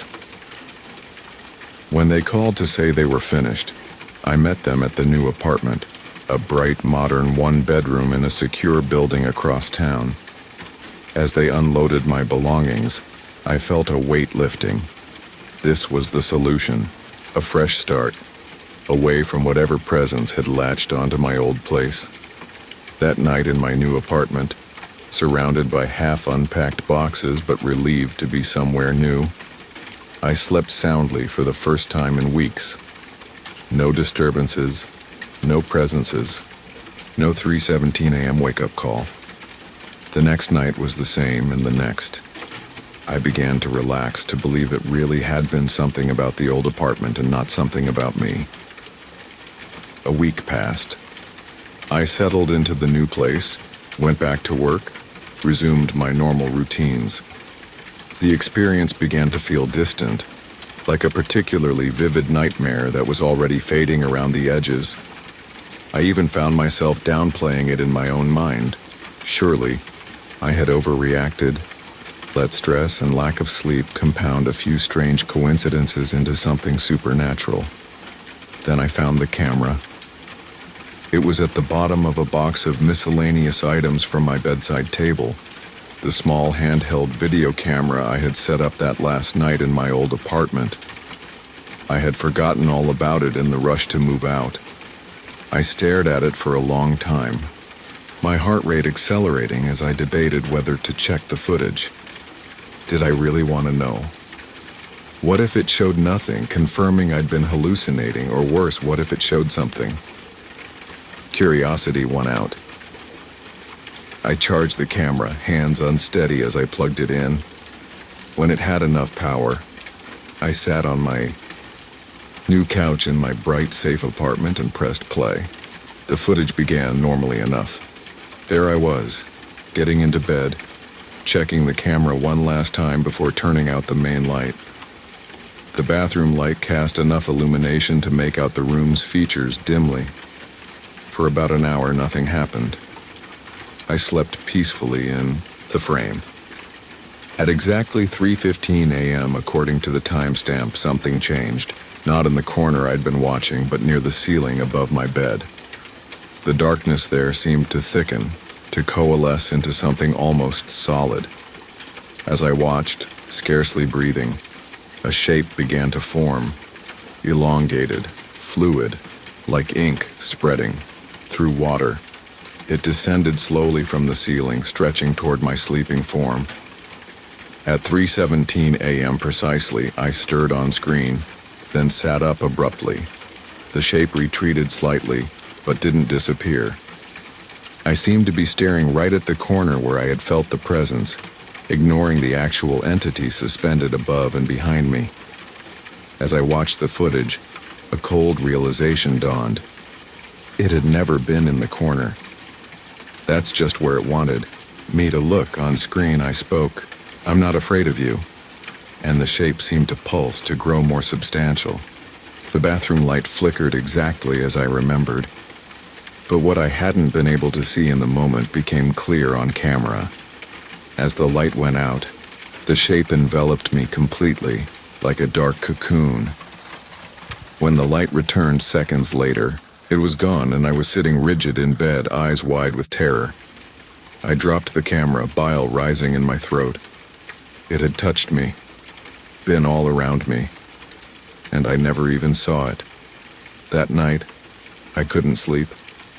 I sat in the brightest corner of my new apartment, all lights blazing back to the wall so nothing could descend on me from behind. Every shadow seemed suspect, every dark space potentially harboring that fluid darkness I had seen on the camera. Morning came eventually. I went to work looking like death, jumpy and distracted. Colleagues asked if I was feeling all right. I wasn't, but how could I explain? By lunchtime, I was sent home, apparently rambling about shadows, and 3:17 a.m. during a client call wasn't considered professional. Back at the new apartment, I tried to think rationally. If the entity wasn't tied to the old place, if it was following me, what did it want? Why 3:17 a.m.? Why me? I went back to research, diving deeper this time. I looked into the history of my old building, searching for deaths, tragedies, anything that might explain a haunting. I found nothing exceptional. It was an old building, yes, but with no dramatic past, no suspicious deaths or disappearances.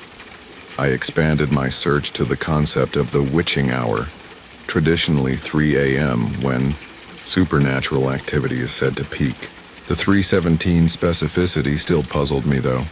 I searched that exact time along with terms like haunting, entity, shadow. A forum thread caught my eye.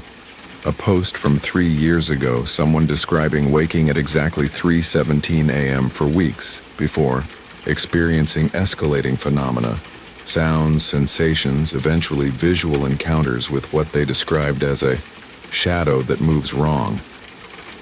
The similarities to my experience sent a chill through me. The thread had dozens of replies, many dismissive or joking, but a few shared similar accounts. Always the 3:17 a.m. waking, always the gradual increase in activity, always the sense of being watched by something that seemed to feed on fear and awareness. One response stood out. A username, Sleepless Thamsembin, had written a lengthy reply about the nature of these entities. According to this person, they weren't ghosts in the traditional sense, but something older, something that existed in the threshold between wakefulness and sleep. They were attracted to certain people, those with what the poster called thin boundaries, individuals whose consciousness was more permeable to the space between worlds. The post went on to explain that once one of these entities found such a person, it would begin to feed, drawing energy during that liminal 3:17 a.m. moment when the veil between states of consciousness was thinnest. Each night, it took more, grew stronger. Eventually, it would be able to do more than watch, more than touch. It would be able to take what? The post didn't specify, but the implication was clear enough. Something vital, something you wouldn't survive losing. I scrolled down, looking for more from this user, for solutions, defenses, anything. There were a few more comments, responding to questions from skeptics and other experiencers. Then, abruptly, Sleepless 317 stopped posting. The final comment from another user, dated 2 weeks after their last appearance. Hey, Sleepless 317 you. Okay, you were going to update us after trying that banishing ritual. There was no response. I spent the next hour trying to track down this user on other platforms, searching variations of the username, looking for any trace of what might have happened to them. I found nothing. The light outside began to fade as I researched the sun setting on another day, bringing me closer to another night. Another 3:17 a.m. I couldn't stay in the apartment. I considered a hotel again, but found myself hesitating. If this thing really was attached to me rather than to a place, what was the point? Running from hotel to hotel, never sleeping properly, always waiting for that moment when I would wake and find it there, watching, feeding. Instead, I called Mark. I didn't tell him everything, couldn't risk him thinking I'd lost my mind completely, but I said enough. That I was going through something, that I was afraid to be alone, that I needed someone to watch over me while I slept. He didn't understand, but he cared enough not to need to.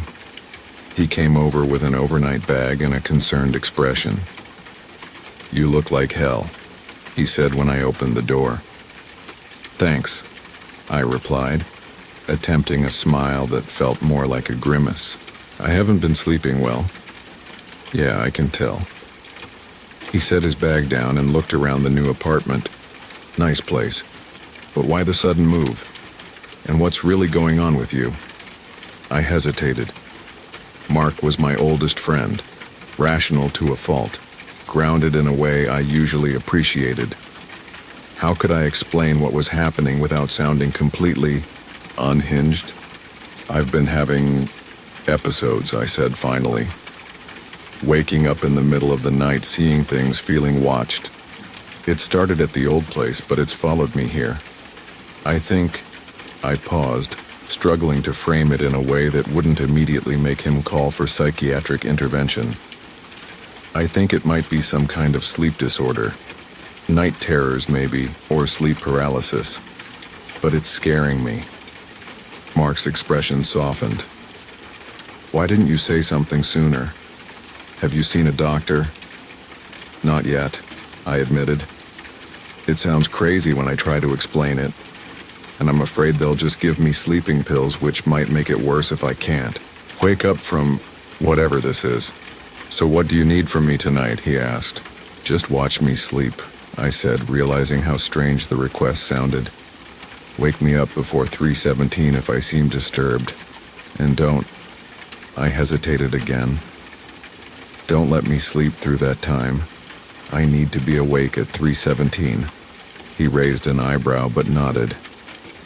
Okay, weird request, but okay. We spent the evening trying to pretend everything was normal. Ordered food, watched a movie, avoided talking about the real reason he was there. Around midnight, exhaustion began to overwhelm me.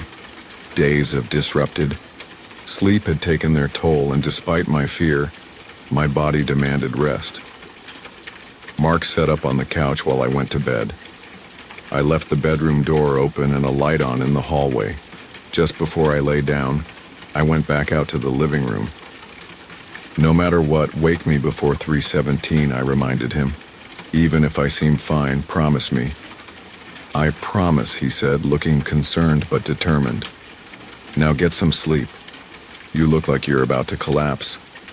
I did collapse almost as soon as my head hit the pillow. The darkness of sleep was immediate and complete. I don't know how long I slept before the dreams began. Not typical dreams with their nonsensical narratives and fluid reality. These were more like memories or visions, crystalline in their clarity, sequential, purposeful. I was in a vast dark space. Not a room, not outdoors, just space. Emptiness that stretched infinitely in all directions. And I wasn't alone. Others were there, floating like me in the void. Indistinct shapes that might have been human once but were now attenuated, stretched too thin across too much darkness. One approached me, its form rippling like silk underwater. As it came closer, I could make out what might have been a face, hollow where eyes should be, mouth a dark gash that never closed. It reached for me with limbs that were too long, too flexible. "You see us now," it said, though not in words. The meaning simply appeared in my mind. "You've been watching, feeling, fearing. What are you?" I tried to back away, but in the void there was nowhere to go. "We are the watchers, the hungry ones, the shadows between." The entity circled me, its form leaving trails in the darkness, like ink in water. "We have always been here in the spaces you try not to see, at the edge of sleep, at the threshold of dreams. What do you want from me? What we want from all who can perceive us. Your fear feeds us. Your awareness gives us form. Your sleep gives us entry. Entry to what? Your world.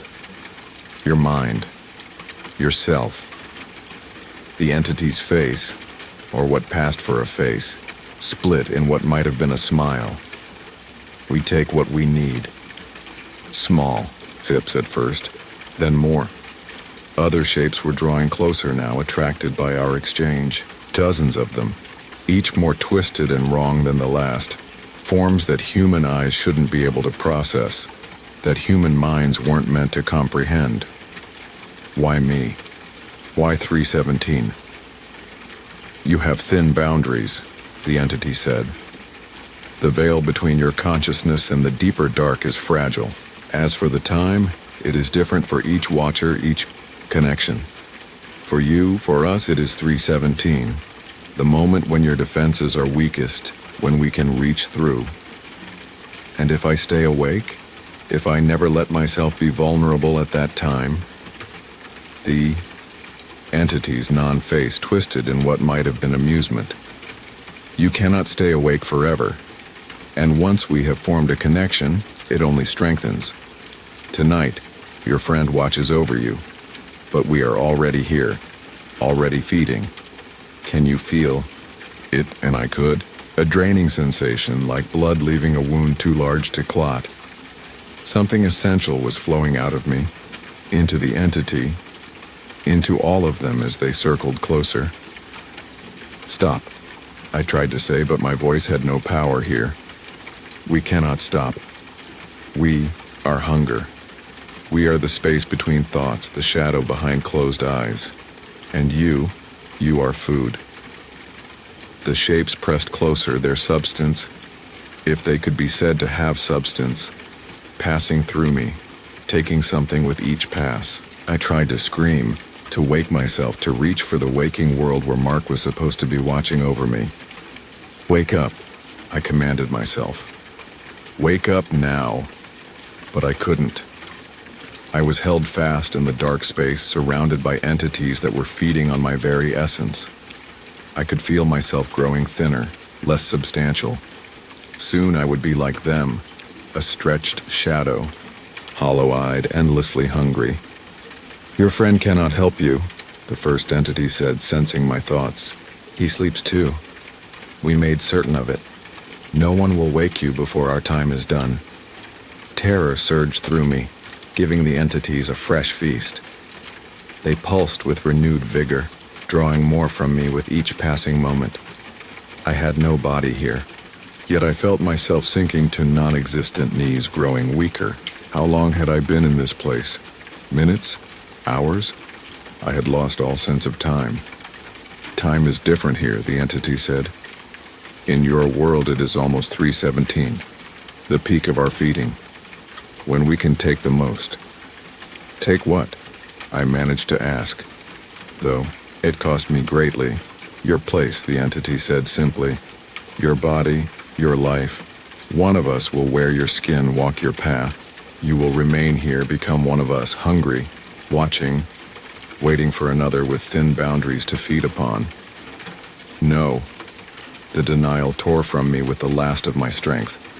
I won't let you. You have no choice. It has already begun, and indeed I could feel it. A separation, like my consciousness was being peeled away from something more fundamental. My identity, my memories remained, but the connection to my physical self was fraying, stretching thin. In desperation, I focused on that connection. If I could just find my body, find my way back to it before 3:17, maybe I could wake up, break free of this realm and the entities that inhabited it. I concentrated on physical sensations, the feel of my sheets, the weight of my blanket, the sound of my own breathing. Gradually, distantly, I began to sense these things. I was still in my bed, still in my apartment, still me, but only just. And the tether was weakening by the second. The entities sensed what I was doing and pressed closer, their feeding intensifying, their forms passing through what remained of my essence more rapidly, taking more each time. You cannot escape, the first entity insisted. None ever have. But I could feel my body now, distant but real. My fingers, my toes, the rise and fall of my chest. Just barely, at the edge of perception, I could hear sounds from the waking world. The of my refrigerator, the tick of my wall clock, Mark's soft snoring from the living room. Mark. I needed to wake him. Needed him to wake me before it was too late. With every bit of will I had left, I tried to move my physical body, to twitch a finger, to groan, anything that might alert Mark. The entities doubled their efforts to drain me, to complete the separation before I could break free. In the distance, I heard the muffled sound of my bedside clock changing its digital display. It would be 3:17 soon, seconds away. One last desperate push. I gathered everything I had left. Every memory, every fear, every ounce of will to survive, and hurled my consciousness toward that tenuous connection to my body. For a moment, nothing happened. Then, I sat bolt upright in bed, gasping for air, the transition so violent it felt like surfacing after nearly drowning. My room was dark except for the dim light spilling in from the hallway. My clock read 3:16 a.m. Mark, I tried to shout, but my voice came out as a rasp. Mark! 1 minute. I had 1 minute. I stumbled out of bed, legs weak and uncooperative, and staggered toward the bedroom door. The hallway seemed impossibly long, the distance to the living room stretching like something from a nightmare. Behind me I felt it, the presence, stronger than ever, reaching from that other place into this one. The temperature plummeted. My breath fogged before me. The light in the hallway flickered and dimmed. Mark, wake up! I shouted, louder this time, my voice returning. I rounded the corner into the living room as my bedside clock ticked over to 3:17 a.m. Mark was on the couch, deeply asleep despite my shouting. Too deeply asleep. Unnaturally asleep. His face was slack, his breathing so shallow I could barely detect it. I grabbed his shoulders and shook him roughly. Wake up, you have to wake up. I was screaming now, panic making my voice shrill. Mark, please. I continued shaking Mark, desperate to wake him as the presence grew stronger behind me. The air in the apartment thickened, making each breath a struggle. The darkness seemed to pulse with malevolent intelligence. Mark, please, I slapped his face lightly, then harder when he didn't respond. His head lolled to the side, eyes remaining closed. Whatever hold the entity had on him was powerful. He should have woken by now. The lights in the apartment flickered violently, then went out completely. In the sudden darkness, I felt something cold brush against my back. I whirled around, seeing nothing but knowing it was there, closer than ever before. "Leave him alone," I said to the darkness. "This is between you and me." A soft sound like distant laughter seemed to come from everywhere and nowhere. The temperature dropped further, frost crystallizing on the windows despite the mild spring night outside. My teeth chattered uncontrollably, partly from cold, partly from fear. I fumbled for my phone, dropped it, found it again. The screen lit. Up 3:18 a.m. The feeding time had begun. I could feel it now, that same draining sensation from my dream, but stronger in the waking world. Something essential was being pulled from me, like blood from an open vein. In desperation, I turned on my phone's flashlight and swept it around the room. The beam caught something, a distortion in the air near the ceiling, like heat waves, but darker, denser. It recoiled from the light, retreating toward the hallway. Of course, light. In the dream realm, I had been powerless. But here, now, I had resources. I lunged for the lamp beside the couch, hands trembling so badly I could barely grip the switch. When I turned it on, blessed light flooded that corner of the room.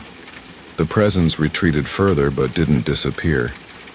I could still feel it feeding, still feel myself growing weaker. One lamp wasn't enough.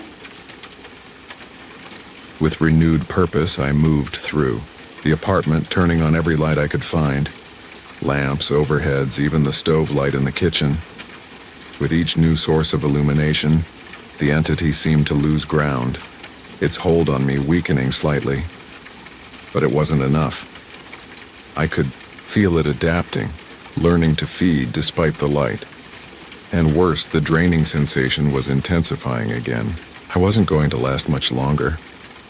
Mark remained unconscious on the couch, oblivious to my frantic activity. I needed him awake, needed help, needed someone else to witness what was happening. Maybe that would dilute the entity's focus, give me a chance to fight back more effectively. "Mark." I shook him again, harder this time. "God damn it, wake up!" His eyelids fluttered but didn't open. A small response, but it gave me hope. I ran to the kitchen, filled a glass with cold water, and rushed back to throw it in his face. He sputtered and gasped, eyes opening at last. "What the hell?" he croaked, disoriented and angry. "Thank God," I breathed. "Mark, listen to me. Something's in here, something bad. I need your help."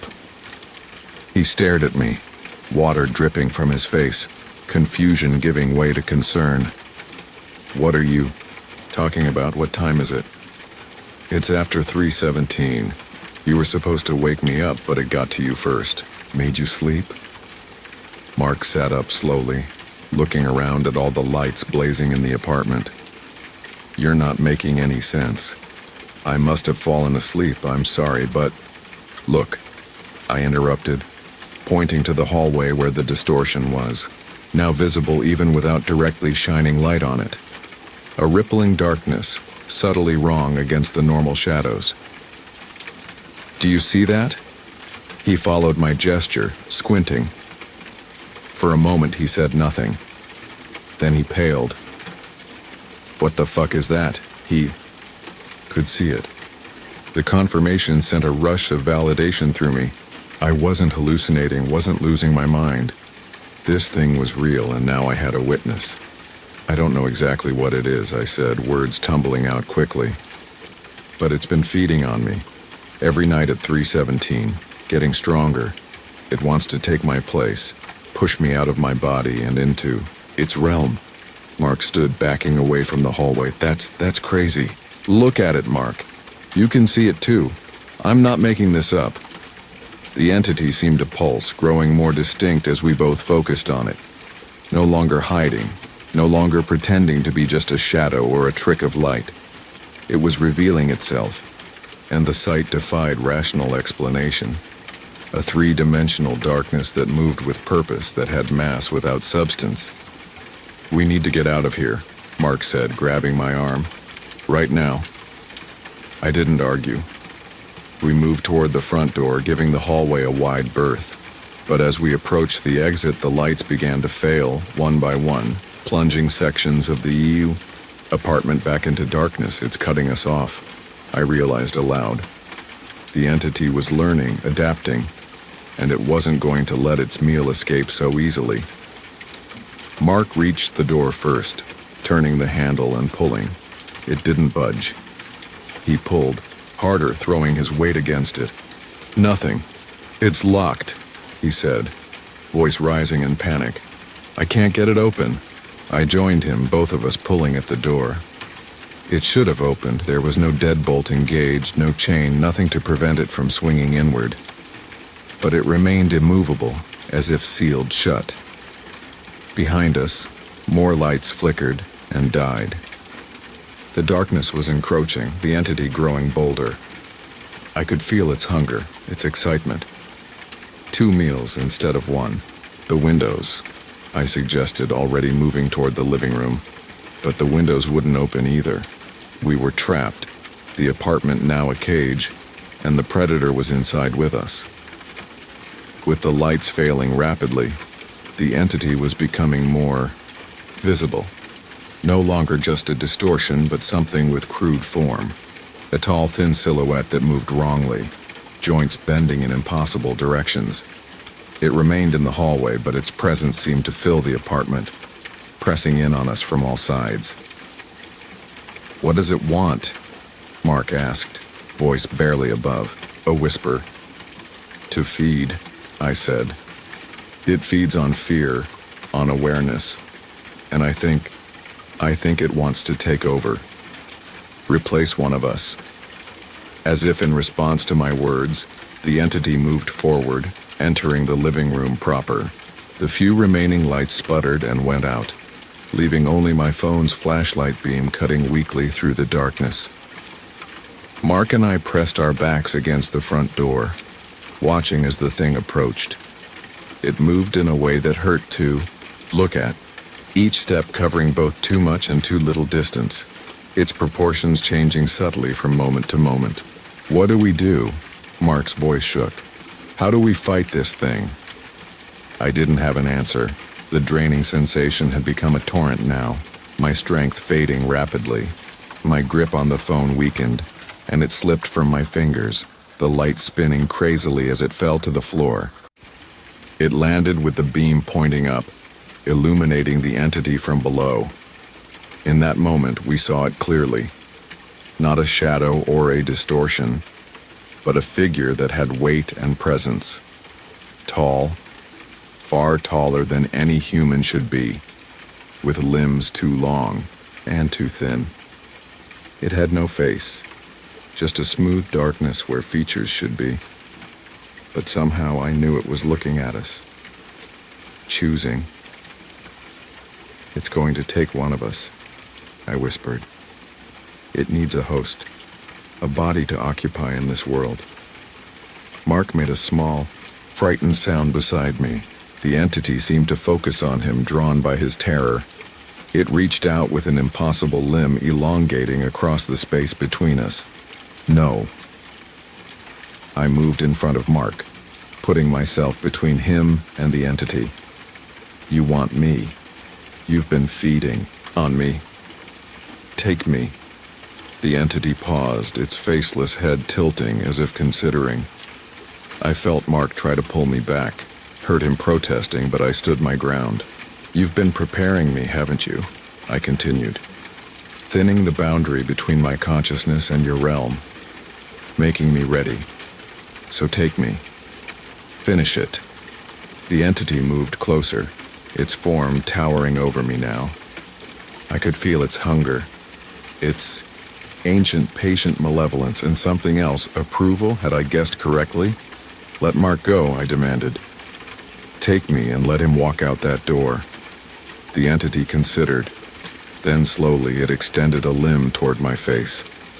I fought every instinct to run, to scream, to close my eyes. I stood perfectly still as the cold, not quite physical touch brushed my cheek. Behind me, I heard the door unlock with a click. Mark gasped. Go, I said, not taking my eyes off the entity. Get out now. I'm not leaving you, Mark insisted, grabbing my shoulder.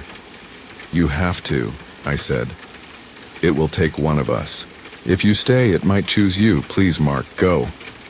The entity's touch grew firmer, colder. I could feel something being pulled from me. Memories, identity, self. The separation I had felt in the dream was happening in reality now. Go, I shouted, pushing Mark toward the door with the last of my strength. Whether from fear or from finally understanding the gravity of the situation, Mark went. I heard the door open, felt the brief rush of air from the hallway outside, then the click as it closed again. He was safe. That was what mattered. Now it was just me and the entity. You want in? I said, vision beginning to blur as more of my essence drained away. You want my body, my life. But you don't understand what it means to be human, do you? The limitations, the pain, the consequences. The entity didn't respond, but its feeding intensified. I could feel myself becoming less substantial, my grip on this reality weakening. You will be seen, I continued, fighting to remain conscious, to remain me. People know me, they'll notice the difference. Mark knows what happened. They'll come for you. For the first time, I felt something like hesitation from the entity. Doubt, perhaps, or concern.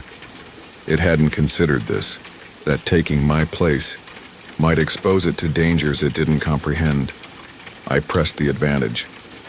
And you'll be trapped, in flesh, in bone, subject to time, to injury, to death. Is that what you want? To trade immortality for a temporary human existence? The entity's feeding slowed. I sensed confusion, reassessment. This wasn't going according to its plan.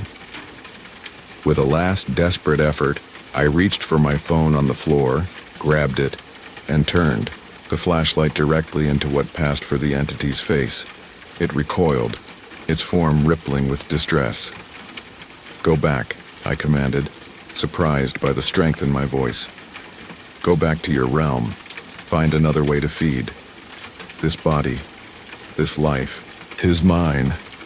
The entity wavered, its form becoming less distinct. The draining sensation eased slightly. I was getting through to it, or at least making it reconsider the wisdom of its plan. If you want fear, I'll give you fear, I continued, an idea forming. I'll acknowledge you.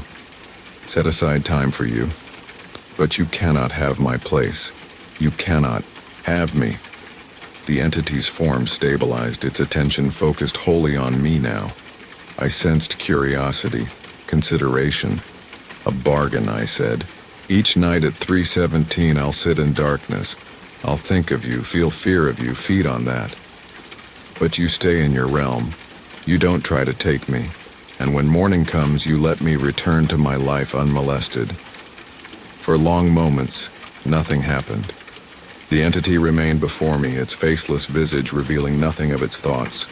I waited, still holding the light toward it, my arm trembling with fatigue. Then slowly it began to recede. Not disappearing entirely, but drawing back, becoming less solid, less present. The draining sensation faded further. Was it accepting my offer, or merely retreating to reconsider its approach? I couldn't be sure, but I felt a difference, a releasing of the immediate threat, if not a complete dissolution of the connection between us. As the entity faded from view, the apartment's lights suddenly came back on. The temperature began to rise, the oppressive atmosphere lifting. I sank to my knees, exhausted beyond measure, but still myself, still here. My phone showed 3:47 a.m. The immediate crisis had passed, but I knew with absolute certainty that this wasn't over. The entity had formed a connection with me that wouldn't be easily broken. It would return tomorrow night and the night after and all the nights to follow. But I had bought time to research, to prepare, to find a more permanent solution. And I had established terms of feeding that might satisfy it without surrendering my entire self to its realm. I remained on the floor, too drained to move, as dawn gradually brightened the windows of my apartment. My phone buzzed with texts from Mark, asking if I was alive, if I was still me. I managed to respond, reassuring him that I had survived the encounter, though I didn't try to explain what had happened after he left. I wasn't sure I understood it myself. When I finally found the strength to stand, I went straight to my computer. I needed to find Sleepless 717 to learn what banishing ritual they had attempted. I needed to understand more about these entities, these watchers, these hungry ones. I needed to know if others had successfully fought them off, or if the bargain I had struck was the best I could hope for, and most importantly, I needed to prepare for 3:17 a.m., because I knew now with absolute certainty that sleep was no longer safe for me. Each night would bring another encounter, another feeding. Each night I would have to face the entity and honor our bargain, feeding it my fear while fighting to maintain the boundary between its realm and mine. I won't sleep tonight. I can't risk it, not after what happened. The distant hum of the refrigerator is the only sound in my apartment, a gentle white noise that normally would have lulled me to sleep hours ago. But tonight, it's just a reminder of how quiet everything else is, how alone I am with my thoughts, with my fear, because the bargain I struck is fragile, built on the whim of an entity I barely understand, an entity that hungers for me specifically. That has marked me, and I don't know how long I can keep it at bay with just my fear as sustenance. So I sit here waiting for 3:17 a.m., preparing to feed a shadow with my terror. And I wonder how many nights I can do this before it demands more, before it decides that small sips are no longer enough. I wonder how many nights I have left as myself. As dawn breaks again through my apartment windows, I face the stark reality that has become my life over the past 3 months. The ritual is routine now, a perverse nightly communion between myself and the entity. Every night at 3:17 a.m. precisely, I sit in darkness and let it feed, offering my fear, my awareness, my dread as sustenance. Some nights are worse than others. Sometimes the entity merely hovers at the periphery of my senses, a distant observer taking only what our bargain allows. Other nights it presses closer, testing boundaries, seeing how far it can push before I resist. Those are the nights I wonder if our arrangement will hold, if my offering of controlled fear will continue to satisfy its hunger. I've learned more since that first night when Mark witnessed the entity's presence. Sleepless 317, the forum user who disappeared, eventually resurfaced. Not online, but through a friend of a friend who recognized my desperate posts describing the 317 phenomenon.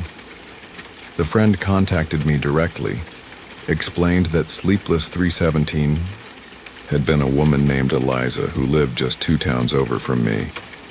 Had been, being the operative phrase. She died in her sleep 3 years ago. The official cause was heart failure, but her journal, which her friend shared with me, told a different story. Pages and pages documenting her encounters with what she called the Watcher at 317, her attempts to banish it, her gradual weakening as it fed night after night. Her final entry: I can't keep this up. It wants more than I can give. Tonight, I try the binding ritual. If it works, I'm free. If not, the binding ritual didn't work, at least not for her. But her research has been invaluable to me. Eliza had tracked down accounts of similar entities across cultures and eras. Japanese tales of tsukumogami that gained sentience and fed on human essence. Mesopotamian legends of Edimu, shadowy ghosts that drained life force. More recent accounts from sleep clinics of patients reporting identical symptoms before disappearing or dying mysteriously. These entities were ancient, patient, and rare, drawn only to those with thin boundaries, as mine had said. People whose consciousness naturally exists closer to the veil between realities, who can perceive what others cannot, who are essentially perfect prey. But Eliza's research also contained hope. The entities could be fought. Not easily, not without cost, but it was possible. Some had succeeded in breaking the connection permanently. The key wasn't banishment. You couldn't banish something that existed in a realm tangential to our own. The key was separation, sealing the breach between your consciousness and the shadow realm where these things dwelled. For the past month, I've been preparing for tonight.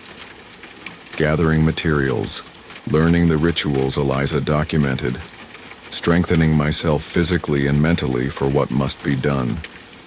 The ancient binding ritual she attempted had failed, but she'd noted another, older method mentioned in a medieval text, one that required perfect timing, absolute clarity of mind, and a guide who had faced the entity and survived. I found my guide in an elderly Romanian woman who ran an occult bookshop downtown. When I described my situation, carefully testing her reaction, her eyes had widened in recognition. The 317, she'd whispered. My grandmother faced one. Few survived the connection. But her grandmother had survived, had passed, down the knowledge of how to sever the link permanently. The ritual wasn't complex, but it was dangerous. It required confronting the entity in its own realm, voluntarily entering the space where it was strongest, fighting it there, where it had every advantage, finding its anchor to my consciousness and breaking it myself. You will need an anchor of your own, the woman had warned. Someone to hold you to this world while you journey to the other. Someone who has seen the entity and believes. Mark agreed without hesitation when I asked. Though terrified by what he'd witnessed, he'd stuck by me through everything, researching with me, staying over on particularly bad nights, helping me maintain my sanity as I navigated this impossible situation. I trusted him with my life. Tonight that trust would be literal. Now, as evening approaches, we make final preparations in my apartment. The ritual requires specific elements. A circle of salt mixed with herbs the Romanian woman provided, candles at cardinal points, a mirror positioned to reflect nothing but darkness, and my own blood, just a few drops to mark my forehead and marks, binding us together for the journey ahead. Are you sure about this? Mark asks, arranging the candles exactly as instructed. What if something goes wrong? What if you can't find your way back? If I don't try, I'm dead anyway, I reply, measuring the herbs carefully. It's taking more every night. The bargain is failing. Soon it will want all of me and I won't be strong enough to resist. Mark nods, his expression grave. He's seen the toll these months have taken. The weight I've lost, the perpetual shadows under my eyes, the moments when my consciousness seems to flicker, to fade momentarily as the entity's feeding intensifies. I'm being consumed incrementally, and we both know it. Besides, I add, attempting a smile, I've got you to pull me back. The ritual must begin at midnight, allowing me to traverse the deepening layers of the shadow realm until I reach the entity's domain at exactly 3:17 a.m. There, at the moment of its greatest strength, I must find and sever its connection to me. The timing is crucial. Miss it and I'll be trapped there until the next night, my body left in a coma-like state. assuming the entity doesn't simply take over my vacant form while I'm gone. I check my watch, 11:30 p.m. Almost time. We complete the circle. Light the candles, position ourselves on either side of the mirror. Mark sits behind me, his hands resting lightly on my shoulders. I face the mirror, which reflects only blackness despite the candlelight that should be visible. Remember, I tell him, voice steady despite my terror. No matter what happens, what you see or hear, don't break the circle. Don't let go of me. Keep speaking to me, calling me back. I'll find my way to your voice. I promise, he says, squeezing my shoulders gently. Come back to me. At precisely midnight, I begin the incantation the Romanian woman taught me. Not in English, but in a language far older, the syllables feeling strange yet somehow familiar on my tongue. As I speak, the candle flames stretch tall, then dim to barely there flickers of blue light. The air grows cold. The darkness in the mirror deepens, if such a thing is possible, becoming not just an absence of light, but a presence of pure void. I continue the chant, feeling my consciousness begin to loosen from my body.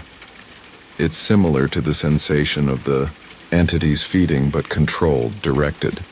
I am separating myself deliberately, pushing through the veil between worlds.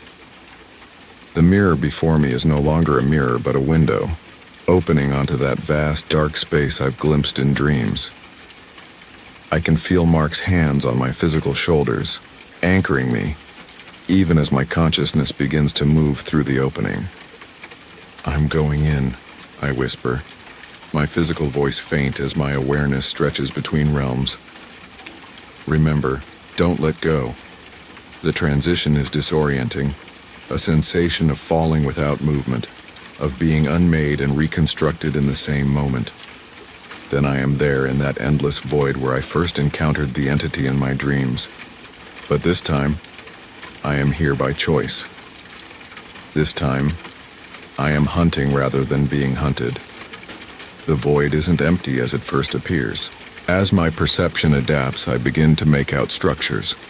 Not physical constructs, but concentrations of shadow and energy, like architecture formed from dark matter. And there are others here. The stretched, hollow-eyed shapes I saw before, drifting aimlessly through the void. Some turn toward me as I pass, drawn by the novelty of a fully conscious human presence in their realm. I ignore them, focusing on finding my entity, the specific watcher that has claimed me. In this place, the connection between us should be visible, tangible, a tether binding us together that I can follow back to its source. I concentrate, feeling for the familiar sensation of being watched, of being fed upon. It doesn't take long. A tugging at the core of my being, pulling me deeper into the void. I follow it, moving through the strange geography of the shadow realm. Time works differently here. I have no sense of minutes or hours passing, only a growing certainty that 3:17 a.m. approaches in the physical world. The pull grows stronger, the connection between myself and the entity more distinct. I can see it now, a dark thread extending from my chest, pulsing with energy that flows away from me, deeper into the void. I follow the thread, moving faster now. Around me, the shadow realm grows denser, more populated with entities. They watch me pass, these hungry ones, these watchers. Some reach out, trying to touch, to taste, but they cannot break the protective barrier the ritual has placed around me. Not yet. Not unless I fail to complete my task before 3:17. Finally, I see it, my entity, larger and more substantial than the others. It hovers at the center of a web of dark threads, each connecting to somewhere beyond this realm, feeding lines, and mine is among the strongest, pulsing with vitality.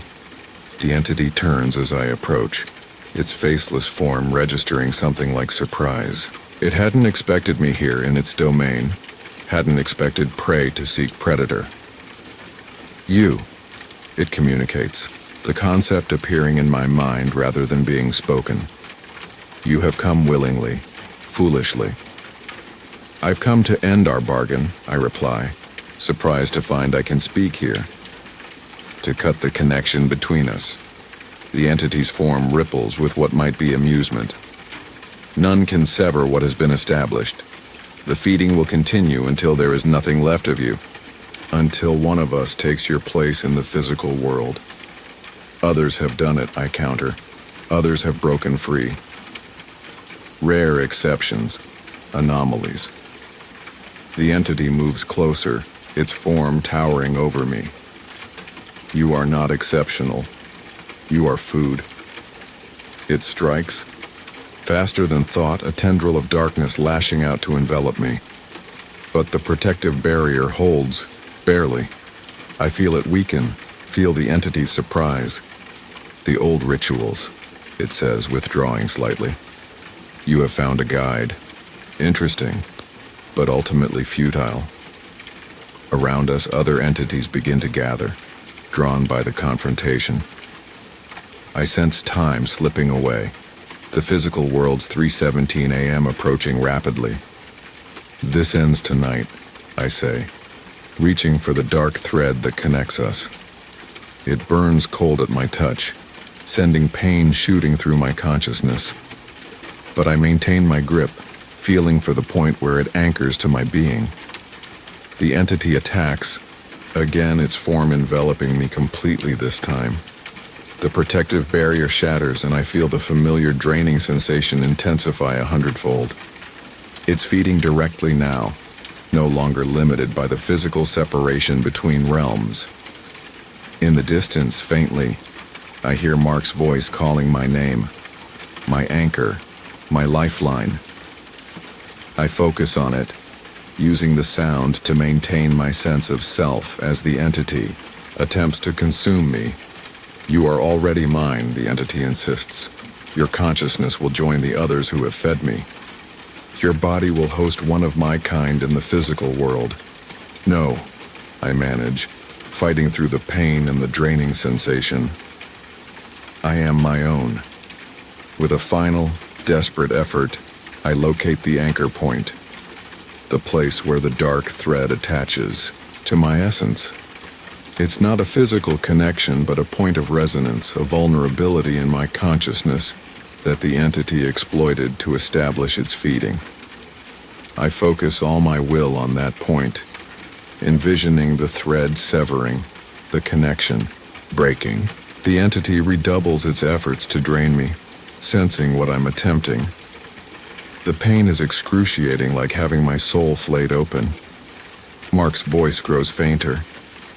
I'm losing my anchor to the physical world, my way back. Time is running out.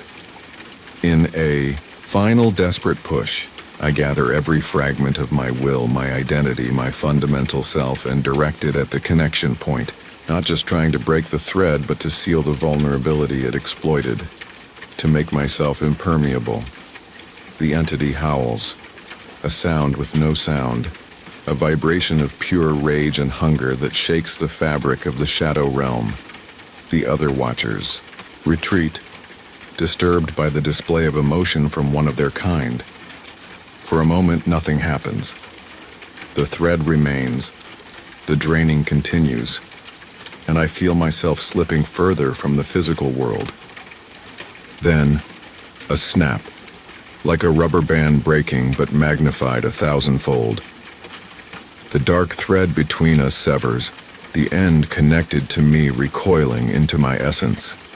The entity lurches backward, its form contorting in what can only be pain. Impossible. It projects its mental voice weaker now, disturbed. None have broken the connection once established. None have sealed themselves against us. But I have. I can feel it. The hollow in my consciousness where the entity had anchored itself is closed, sealed over like a healed wound. The vulnerability remains, I will always be one with thin boundaries, but this specific entity can no longer exploit it. It's done, I say, already feeling myself being pulled back toward the physical realm, toward Mark's steadily calling voice. Find other food. I am not yours anymore. The entity lunges for me one last time, but it's too late. The connection is broken. It passes through me without effect, unable to feed, unable to hold me in its realm. As I'm pulled back toward the physical world, I see other entities watching. These ancient, patient predators who have fed on human consciousness since time immemorial. They're learning, I realize. Adapting. The next person with thin boundaries will face entities that know this defense is possible, but that's a problem for another day, another battle. Right now I focus on Mark's voice, on the sensation of his hands gripping my shoulders, pulling me back to my body, back to reality. The transition is jarring. One moment I'm in the shadow realm, the next I'm gasping for breath in my apartment, the circle of salt still intact around us. The candles burned down to stubs. Mark's face hovers above mine, tear-streaked and pale. You're back, he breathes, helping me sit up. I thought I'd lost you. You stopped breathing for almost a minute. I checked the time. 3:18 a.m. We made it, just barely. Is it... Mark hesitates. Is it done? Is the connection broken? I take a moment to feel inward, to check the space where the entity had anchored itself for so long. There's a tenderness there, like scar tissue, but no active connection, no sense of being watched or fed upon. Yes, I say, relief washing over me in a wave so powerful it brings fresh tears. It's over.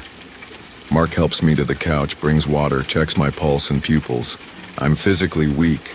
The ritual and confrontation have drained me almost completely. But I'm whole. Completely myself, for the first time in months. We clean up the ritual materials as dawn approaches, disposing of everything as the Romanian woman instructed. No trace can remain. The less this knowledge spreads, the fewer entities will learn to counter it. As the first rays of sunlight stream through my windows, I allow myself to contemplate sleep, real, uninterrupted, safe sleep, for the first time since this ordeal began. There's still much to process, to understand, to recover from, but the immediate threat is gone. The watcher at 3:17 has lost its hold on me. You should rest, Mark says, closing the blinds to darken the room. I'll stay, keep watch, just in case. I nod, already drifting toward sleep. Despite everything, there's a lingering anxiety about surrendering consciousness again. What if it comes back? What if another entity, sensing the newly healed vulnerability, attempts to establish a new connection? But exhaustion wins over fear. As I settle onto the couch, eyelids heavy, I remind myself that I'm stronger now, more aware, better prepared. If another entity ever tries to claim me, I'll recognize the signs sooner, fight back sooner. Rest, Mark says again, sitting nearby. You're safe now, and for the first time in 3 months, I believe it. As sleep claims me, I have one final thought. In the shadow realm, I saw dozens of dark threads extending from my entity to other victims in the physical world. Other people with thin boundaries being slowly consumed night after night. When I wake, I'll find them, help them, teach them what I've learned. Because while I've won my personal battle, the larger war continues, invisible to most, but desperately real to those caught in it. For now, though, I sleep. No longer afraid of what waits at 3:17 a.m. No longer forced to stay awake against impossible odds. Finally free from the entity that nearly consumed me. Finally able to rest without the warning that has governed my existence for too long. Do not fall asleep.